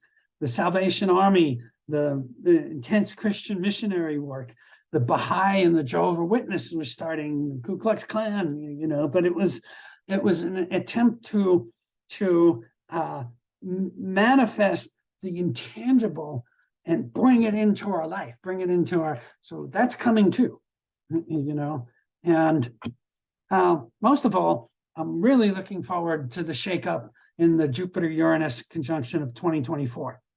And so to be able to foreshadow these things in the second half of 2023, whenever the moon goes into Taurus, all right, it will make a conjunction first to Jupiter, then to Uranus. And for those few days, each month for the last 6 months of 2023, we are going to get foreshadows. We're going to get stuff on the news that's going to hint at what the turnover, the revolution, the insightfulness of the springtime of 2024, what that's going to be. You know, that's also the cross-pollination. We're getting ready to come up with new financial instruments, new vegetables in the garden, new mutations even, you know, so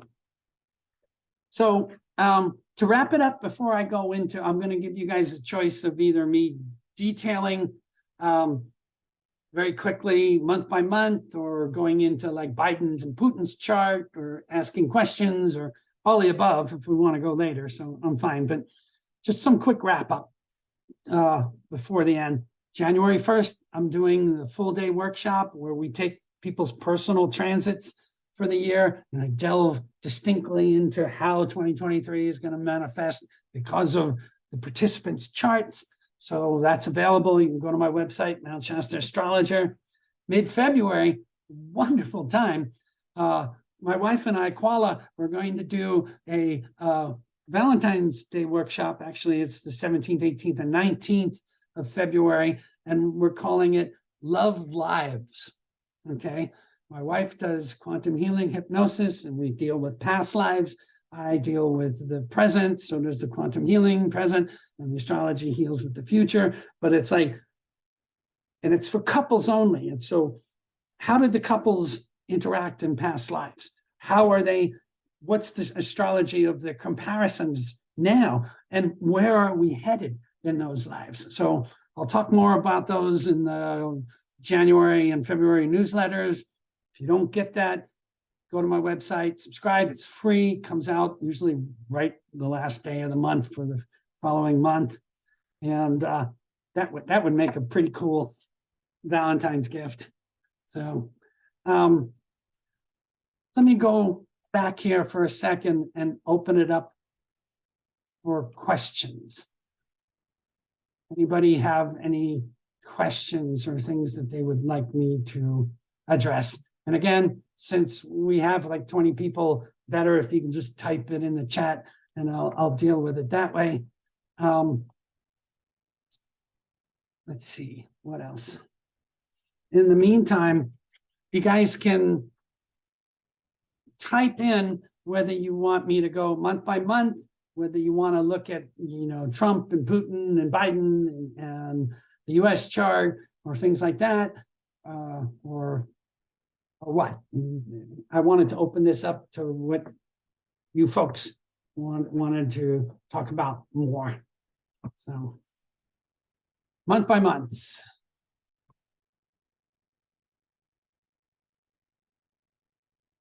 Charts, please. 1 to 1. Come on, get it moving there. Trump, Putin, Biden, 2 for charts.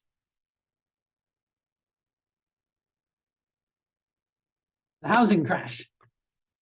Okay, well, I kind of talked about that. Just quickly, the housing crash, it's just many factors, but with the prices going up, the inflation going up, the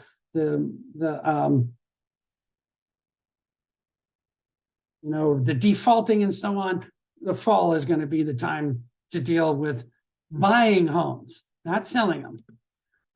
Ukraine, Serbia, Ukraine, question and answers. Okay, so month by month.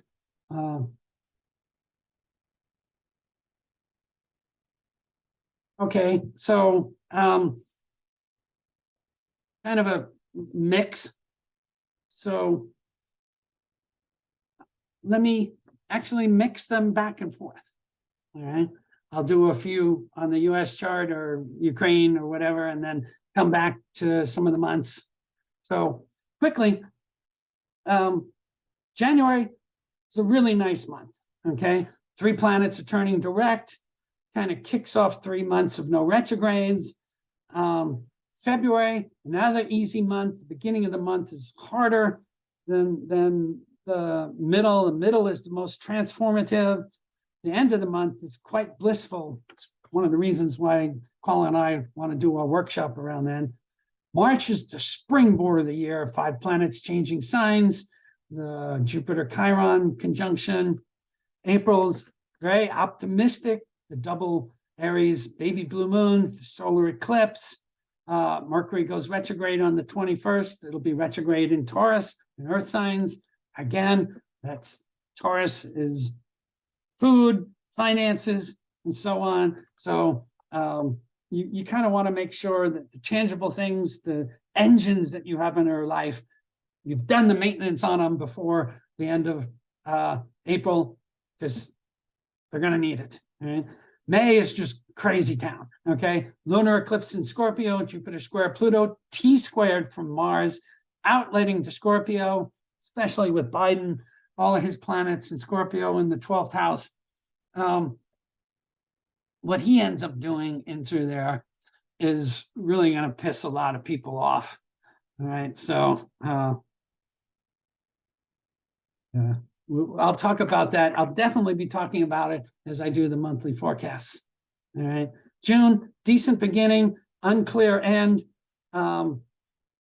There's, let's see, interesting and active for June. All right. July, rough month. Okay. Pluto square the nodes. Mercury is retrograde. That Venus, too much heat. Mars opposite Saturn toward the middle of the month. August, it's a mixed bag. Sun and Mercury opposite Saturn, Mars opposite Neptune. Mercury is retrograde, but there's some movement, okay? Also, Mars is going to be trine Jupiter, Uranus, and Pluto. That's kind of nice. But it's kind of hard to pin down August at the moment. September, I'm okay with September. There's only one planet that changes signs. There's a number of inconjuncts, and that's sweat equity. You need to do some scrubbing of the floors if you want them to look clean. All right. There's an inferior conjunction, the Sun and Mercury. Mercury goes direct mid-month. October, the powerful month. Okay. 4 planets are changing signs in October. All right. There's solar and lunar eclipse in October. 9 inconjuncts by the 19th. Sun, Mercury, and Mars all enter Scorpio. That's almost wryly interesting. I really kind of want to look forward to what that is going to be. You know, it's a little dangerous. It's like the bad boy kind of thing, but really the shaking, rattling, and rolling and the disturbing time of 2023 is what I'm calling mid-month in November. Sun is going to conjunct Mars. It's going to be the peak of everything that's been happening with this Mars retrograde this fall and into January, and then the buildup of the bully back better Mars through. But the Sun conjuncts Mars opposite Uranus in November, and that's like all bets are off. Okay, the things that get pulled at that time are kind of crazy, and then toward the end of the month, Mars is square Saturn. There's going to be a lot of fallout. There's going to be a lot of people paying some steep prices for the things that they try to do in the middle of November. So December 2023, it's not bad. There's 10 good aspects, 9 bad aspects. So it's good. But the best part is Jupiter is stationing direct at the end of the month in Taurus. And then from there, it starts moving toward that Jupiter-Uranus conjunction in Taurus. And things are really going to crank up after January of 2024. All right, so let's see. The US chart. Matter of fact, why don't I do that? Let me put the chart up so that we can see this. And then I'll share the screen again. Guys feel that you want to log out and go, that's fine. If you want to start looking at some of these charts, let me get this up here.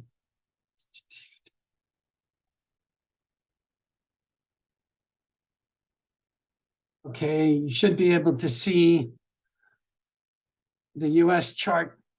All right, so let me put up some transits. And so what we have is the US chart in the middle, what's happening in the sky right now around the outside, all right?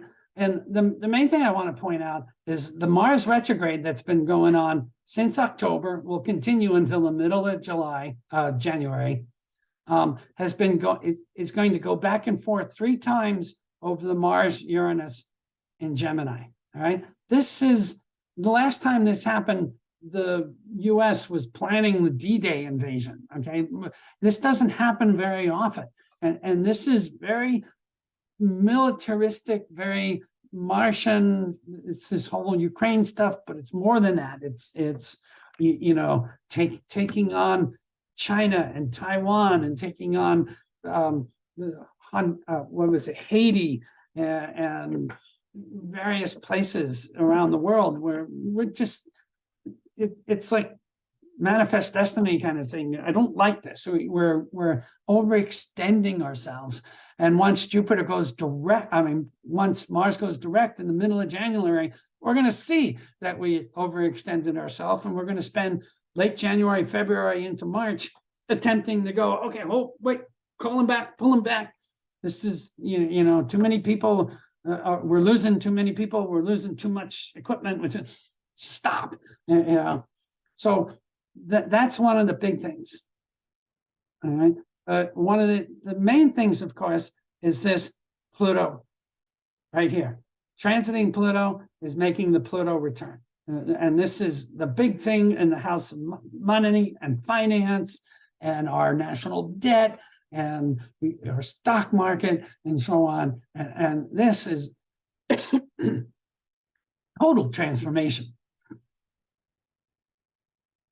This is the dollar as we know it is, we need to save it in a way, all right? But it was with these planets in Taurus, Jupiter, Uranus, and Taurus, it can't be digital. It has to be something you can hold in your hand or stamp your feet on. This is my house. This is my land. This is my silver or gold or currency or whatever. But it can't be some electronically controlled or generated value.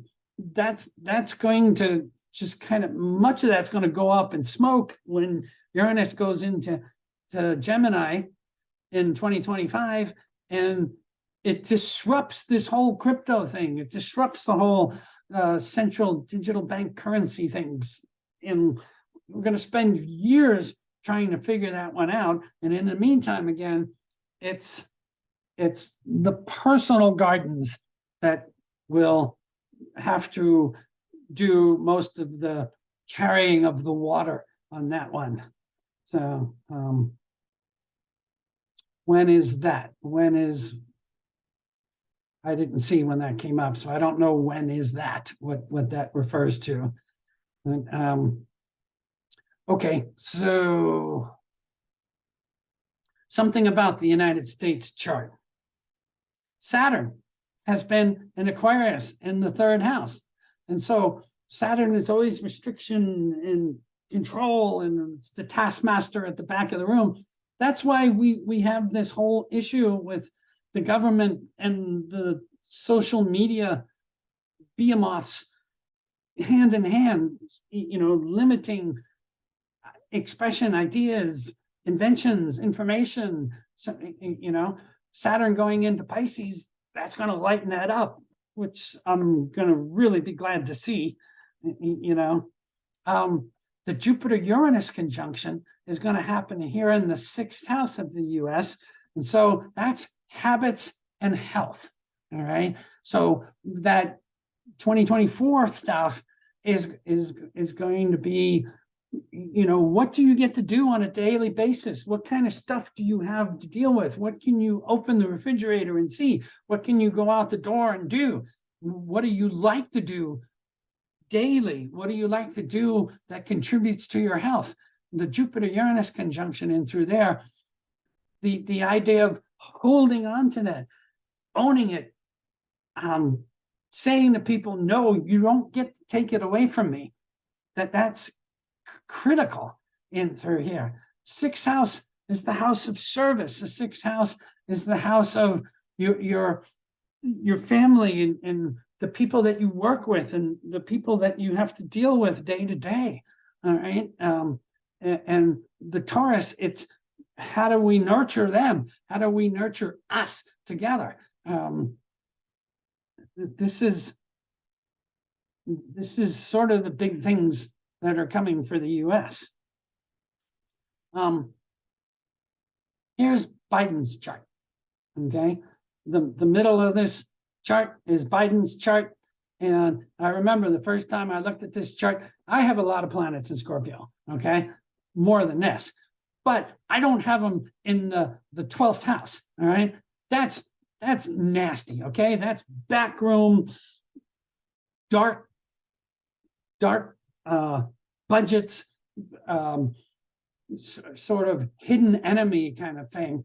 And yeah, he gets away with it because he's got a Sagittarius rising in the US, Sag rising, and this is sort of hidden from view. All right, but I looked at this and I said, boy, this is not somebody you want to mess with, okay, because he will exact revenge. All right, that's what this is, but he won't do it in public. Okay, he'll have other people do it for him, or he'll do it behind the scenes, and then give. Sagittarians are known for the white lie. Sag rising, you tell the people what you want to hear, fingers crossed behind your back, but you're trying to inspire the people. So interesting. Saturn has been in his third house. Many of the transits that Biden has is similar to the US chart because they're both Sag rising, right? But Saturn has been in his house. And so again, the restriction of his ability to speak, the restriction of his Aquarian inventiveness, and even his mobility and stuff. This is Saturn through the third house. All right. Neptune is also at the bottom of his chart. That only happens once every 165 years.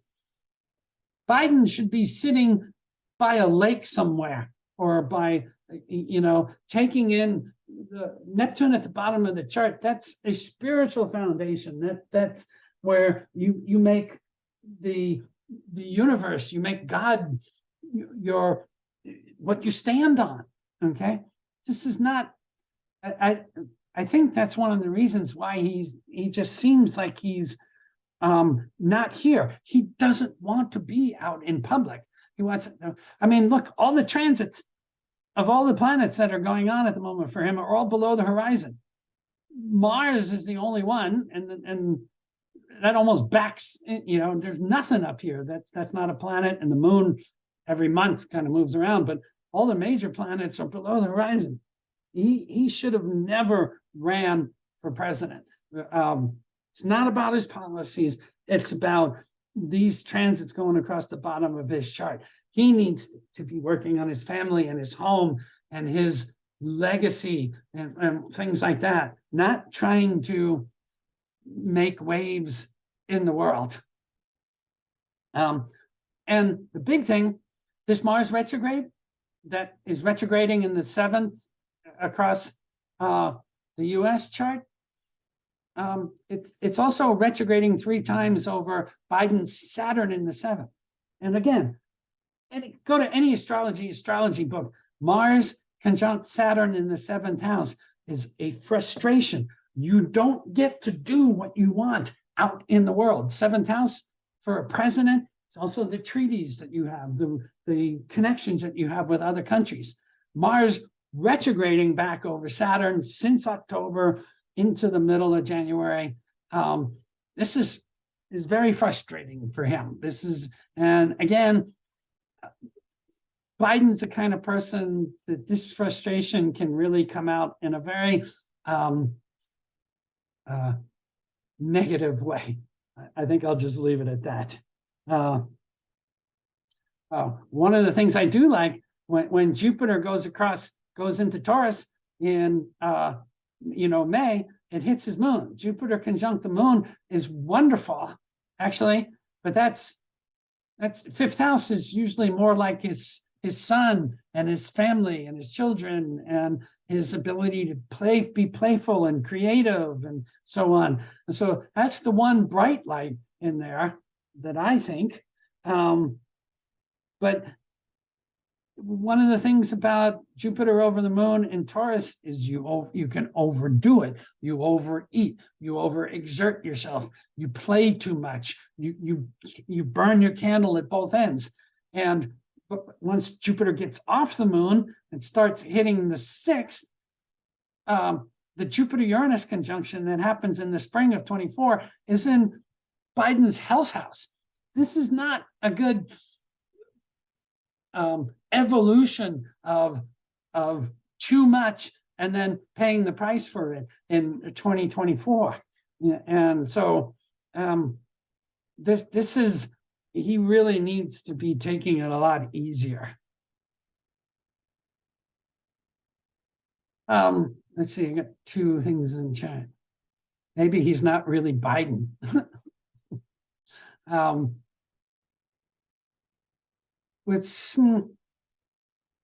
No, I think he is, but I do think there's a manipulation, that there's a back room. This is hidden enemies. This is kind of like, somebody poisoning you when you don't know it, and then you being the effects weigh on you, but you don't realize that it happened. You don't realize that it's going on. Of course, he's being handled big time, but that's been true of every president. It's interesting. Obama had Neptune conjunct the US moon, and I was looking at that and going, oh my gosh, he should be a spiritual leader for the people, not a president. All right. Who is it? DeSantis. Let me move to his chart a second. DeSantis has his sun conjunct the US. Wait a minute. Let's make sure I'm remembering this right. He's got his sun conjunct the US Neptune. All right. This is kind of nice. This is somebody who's more of a it's in Virgo. North node moon sun conjunct in Virgo in the 10th house. This guy is a detail-oriented guy. Whether you like his policies or not, I'm not talking about his policies. I'm talking about how he handles his business, how he handles his job. He's on top of all the details. The idea that it's conjunct the US Neptune, people can see him as some sort of savior. There is that. The interesting thing that I like when I look at DeSantis's chart to the US, again, DeSantis's chart is in the middle, the US chart is around the outside. DeSantis has got his Pluto on the US Saturn, all right? This is somebody who will tear down the structures that need to be torn down, okay? Again, it's not an issue about policies. It's just about whatever he does. It's about dissolving and transmuting the power structures of the United States, the big businesses, the big corporations, and so on.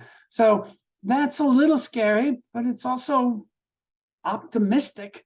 I kind of like that as the whole idea of the Pluto at the end of Capricorn, where I'm saying that we need to personalize the corporate power structure, where the people behind the corporate shields don't get to hide anymore. I think this guy could actually do something like that.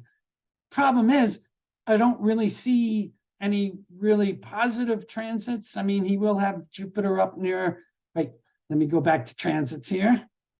As far as him winning in 2024, there's too many planets down at the bottom of the chart. It's not his time. it's not going to be 2024. You know, that's all I've got to say about that.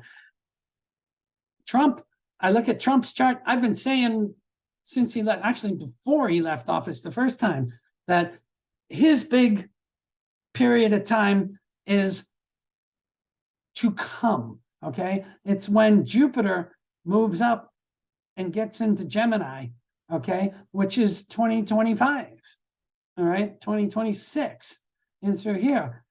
I do think he's going to run for office. I do think he's actually going to be more powerful than he was in 2020 or 2016.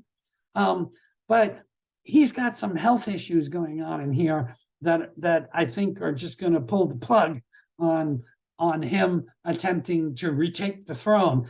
All right.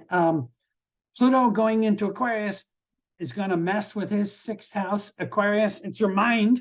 All right. It's not really a physical thing, but there was something else too, where the progressed midheaven is going to be hitting Pluto, the only time in a 360-year cycle when that can happen. And midheaven conjunct Pluto in the 12th house, not a great thing. It's like you crack up behind closed doors, and you don't really, you start imagining things. Dream life becomes reality. You don't know which is which.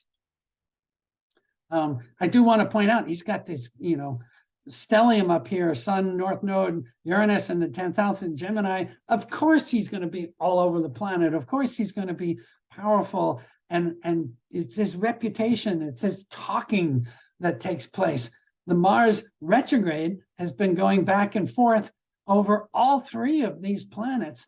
So the Mars retrograde from the end of October to the middle of January, it's like, do I really want to do this again? Do I really want to take this on? He's really been evaluation mode. This whole thing about him declaring again is really, as most people are guessing, it's trying to shield himself from any sort of prosecution stuff. But once Mars goes direct mid-January, through the time it goes through Cancer and into Leo in the summer, he's going to be cranking. He's going to be out doing his rallies again and so on. And people are really going to be going, oh, shoot, this is this coming around again. But I think in this case, I would say we really don't have to worry too much. I think he's really going to, the best way to put it, I guess, is mentally implode. Okay. And I usually don't like saying that about anybody, but he's a public figure. And so we do get to talk about that somewhat. So here's Vladimir Putin. Okay. Now, interesting here, Putin's got a bunch of planets in the 12th house, but it's not Scorpio, it's Libra. All right. So unlike Biden, who is much more about holding on to power, Libra energy, and please don't get on my case about this. Again, this has got nothing to do with policy. This has to do with their personal potentials in their chart. Libra planets, they really are more about learning how to deal with society, getting as many people involved as possible. They don't like to make waves. In this case, not for his country, okay? The idea that he has Scorpio rising, see, here's the thing. Biden's got all these planets in Scorpio. He's actually the one that I'm more concerned with, but he has Sag rising, so people don't see it. Putin has the nicer planets in the 12th, all this Libra stuff, but he's got Scorpio rising. So everybody thinks he's the devil incarnate because he looks the part. Scorpio rising people tend to scare the shit out of people when they first meet him because they know that's a powerful person and they know that that person is holding some cards that they're not talking about. And so this is one of the big distinctions between these two folks. And here's something else about Biden's chart. And he's got Pluto conjunct the South Node on the midheaven in Leo. That is absolutely phenomenal. I've never seen that in a chart. And I don't mean phenomenal in a great way or a good way, but it's like an Alexander the Great kind of way. This is somebody who has wielded immense power in past lives as some sort of king or whatever, and he's doing it again this lifetime. You know, this is not somebody to screw with. This guy knows how to wield this stuff.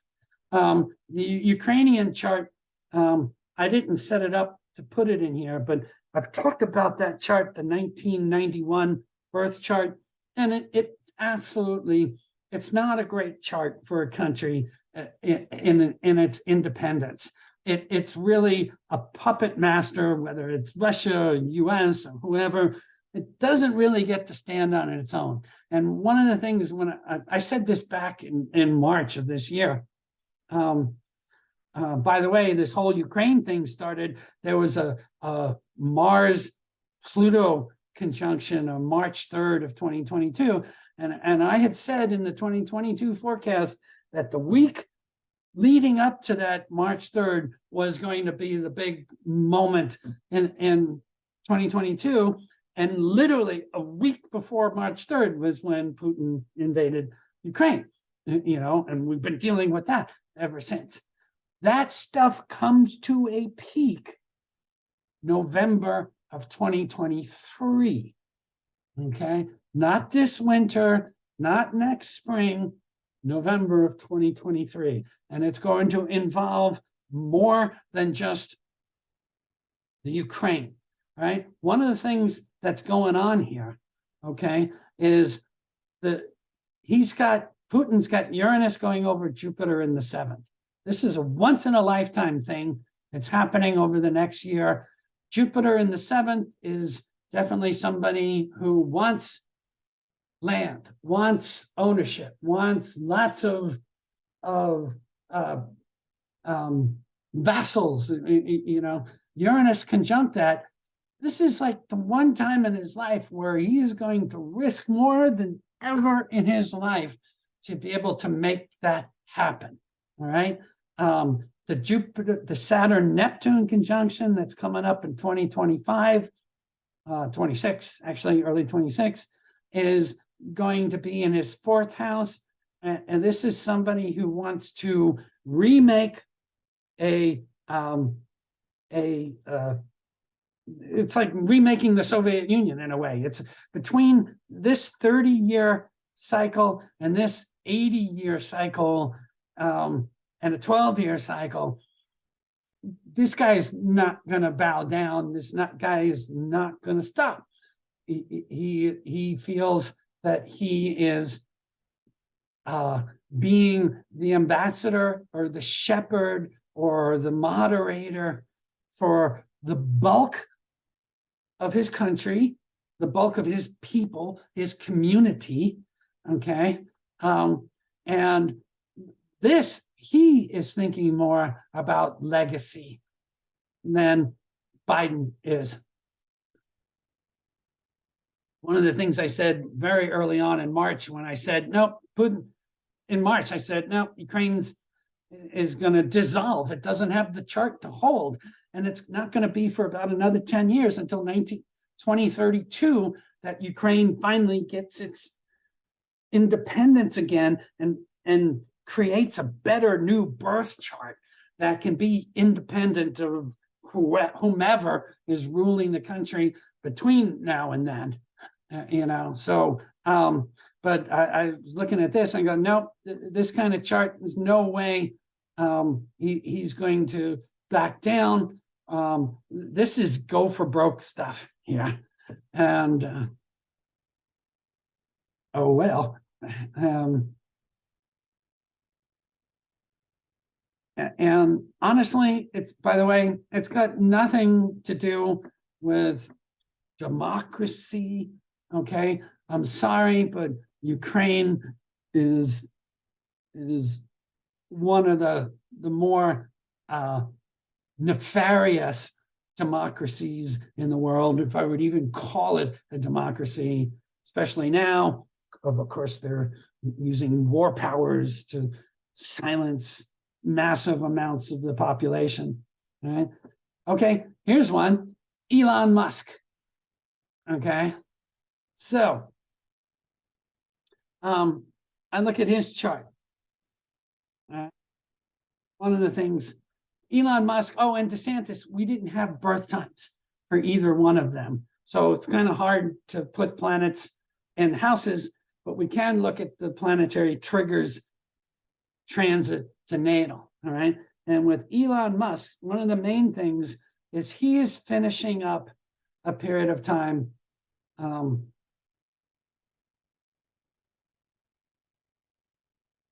where over the last 15 years, here's transiting Saturn. Over the last 15 years, it has gone over a number of his planets. Actually, if you include 20, it's 1, 2, 3, 4, 5, 6, 7, 8 planets now out of 10 in the last 15 years. Saturn, right? That's the manufacturing part. That's the tangible things. That's PayPal. That's this. He's finishing up that. The Saturn transits over the next, 3, 6, 7, 8 years. There's nothing. It goes over Chiron, but it's not hitting any planets. What is coming into being for him is transiting Uranus over the next 15 to 20 years is going to go over 40% of his chart. It's going to move across these 4 planets at the top of his chart in Gemini. This, I think, is cool. Okay, this I think, and the way I put it in one of my forecasts, monthly forecasts, it was Elon is going from it's the product, stupid, to it's the algorithm, stupid, and to take off on the idea it's the economy, stupid. But over the next 15 to 20 years, the things that he develops, this whole Neuralink things, even the concept, he is one of the forerunners for the deconstruction and then reconstruction of our ability to speak and perceive and educate and disseminate information, but it's going to be years in the making. One of the main things I had said, the whole Twitter takeover thing is really tied in with the eclipses in Taurus and Scorpio. And the eclipse coming up in April, the lunar eclipse in April, is going to be the lowest point of Twitter, where people are going to, oh, it's cracking, it's dying. But then the eclipse in October, he rises, Twitter rises like the phoenix, and is going to be an immense investment if you buy it low in the mid-spring of early to mid-spring of 2023, and you watch what happens to it come October. So those are actually the main charts that I wanted to discuss from an intellectual or political or big business kind of view. Any questions? Is Jupiter moving into Taurus bullish? Not conjunct Uranus, it isn't. All right, it's much more about I would say bullish on land. Okay, bullish on products, bullish on luxuries and necessities and so on, but not bullish on currency, not bullish on the stock market, all right, not bullish on intangible wealth, all right. Tangibles, Taurus, you got to taste it, touch it, hold it. Kamala, oh yeah, okay, I have her chart on the side. Here's one of the things that I spoke about in Kamala's chart, and I did this for 2022 when I talked it up. All right, deals are going to be made there's an exposing of property deals and financial malfeasance that will catapult her into out of contention. Okay, I'm not going to put her chart up at all, but she has Saturn in the 12th. She's got Gemini rising. The retrograde, the Mars retrograde is going back and forth across her ascendant. She's trying to remake her image, but there's some stuff coming up. She's coming up on a Saturn return. She's coming up on Uranus is going to hit her. She has a Jupiter-Uranus conjunction and Jupiter in the 12th. All right. If she actually becomes president, which I do not think is a good thing, she has her Saturn on the US moon, which is just like putting the thumb on the people. And she may act a little ditzy now, okay? But if she were in control, God, you think Biden is hard nosed, she would be worse. And I'm hoping that the Jupiter Uranus is going to be in the 12th house.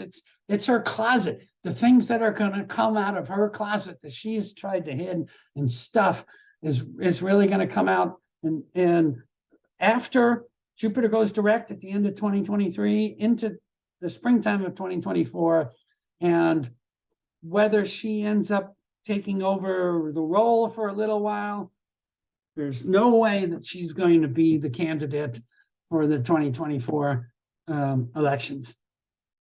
Not going to happen. So, or I would suggest that it not happen because it's not going to be good. Okay, it's going to be very hard on the bulk of the US population.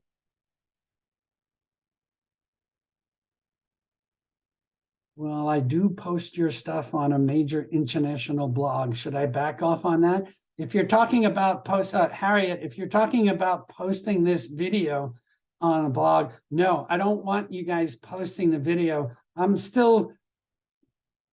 mean, I spend weeks on this kind of stuff. I'm still going to try and market this a little bit going into the beginning of 2023. I'd like to have the opportunity to doing that. I'm going to make it available to the public probably about the springtime, So then, yeah, between now and then, your email analysis, the monthly forecast, absolutely. Please, those things that I send out, share those with people. I've been one of the people that gets shadow banned and restricted on social media because of the stuff that I say. And they don't come out right and do it, but it's a little frustrating. But then again, I know I'm reaching the ones who can do something about it. So I do like that. Let me see what else here.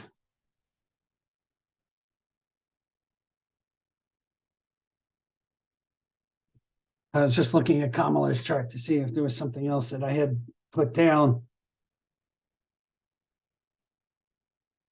Nope, not really. So we're whittling it down here. Who else? Yeah, Twitter. I used to do a daily forecast on Twitter, and I just burned out on that, Beverly. I may start to use that. I do like the idea of Elon Musk. I think he's sort of the Leonian Grail Knight that's standing up to the Saturn and Aquarius stuff that's going on. And I do think he's helping to trigger stuff. So I'm thinking of putting my stuff back more on Twitter. Rumble, eventually I may have to do that. I haven't really been banned from YouTube yet, but I'm too little at the moment. Harriet, I'm not so sure I want to answer that one. Let me see what I see in her chart. I really don't see anything to answer your question, Beverly, Harriet, about Kamala. As far as transgender, she does have a Venus-Uranus conjunction. That kind of energy tends to like to play both sides, you know. So it's possible, but not likely. I think she just would like to be, you know. Harriet, did they threaten him? Are we talking Elon? Oh, did they threaten him so that he had to fight them just to get them to back off? Okay, one of the things to realize with Elon Musk is that, you know, Tesla, the battery tech that he has, the SpaceX, the satellite systems that he has, you know, these kind of things. He's got major military contracts with that stuff, you know, and so he's got some interesting leverage, although the Pentagon's got some interesting leverage too. So I'll be curious to see who actually wins out on this one. You know, fortunately, I think he's supposedly the richest man in the world. Who better to stand up to that? The idea of his safety, his physical safety, his children's safety, and so that's a big deal. The whole thing about him, you know, banning a bunch of the journalists who were releasing his real-time locations and where his family was and so on. That wasn't a case of okay, now you know, we've been banning, the Twitter's been banning the conservatives, now I'm going to ban the liberals. That wasn't what it was. It was, stop fucking with my family and me. Don't be doxing me, okay? And so I'm looking forward to what he does. Yeah, I think by the, like I said, Twitter is going to go through the roof by the end of 2023. So we'll see what happens as we get Uranus and Gemini in 2025.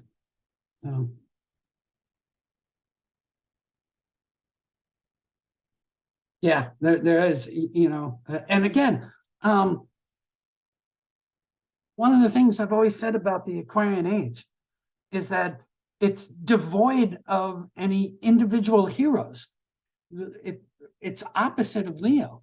In the Aquarian age, it's the groupthink. It's the Borg that matters. It's the societal compilation as a thing. It's not the individual. But if we want to harmonize Aquarius and bring some heart into the picture, we need Leo energy. We need people who will stand up and be standard bearers. And, you know, it's interesting, even on his Twitter account, he's got that sort of like centurion kind of outfit on, you know, and it's like, yeah, he's playing this. I'm sure he uses astrology too. I don't know, but I suspect, you know, like it's been said, the billionaires use this kind of stuff. They use the tools. They know some. So, okay. I think I'm going to call it a night. So, hope to see you guys January 1st. For you folks who are local, I will kick out a January 1st newsletter, and we'll go from there. Stay connected. You know, I've got a loaded third house. I love to talk and communicate and pull all the data together. I have a Sun, Mercury, Neptune conjunction. All right. It's about describing and explaining the intangible stuff in the world. You know, so that's what I am learning to do this lifetime. I love doing it. Bye, folks.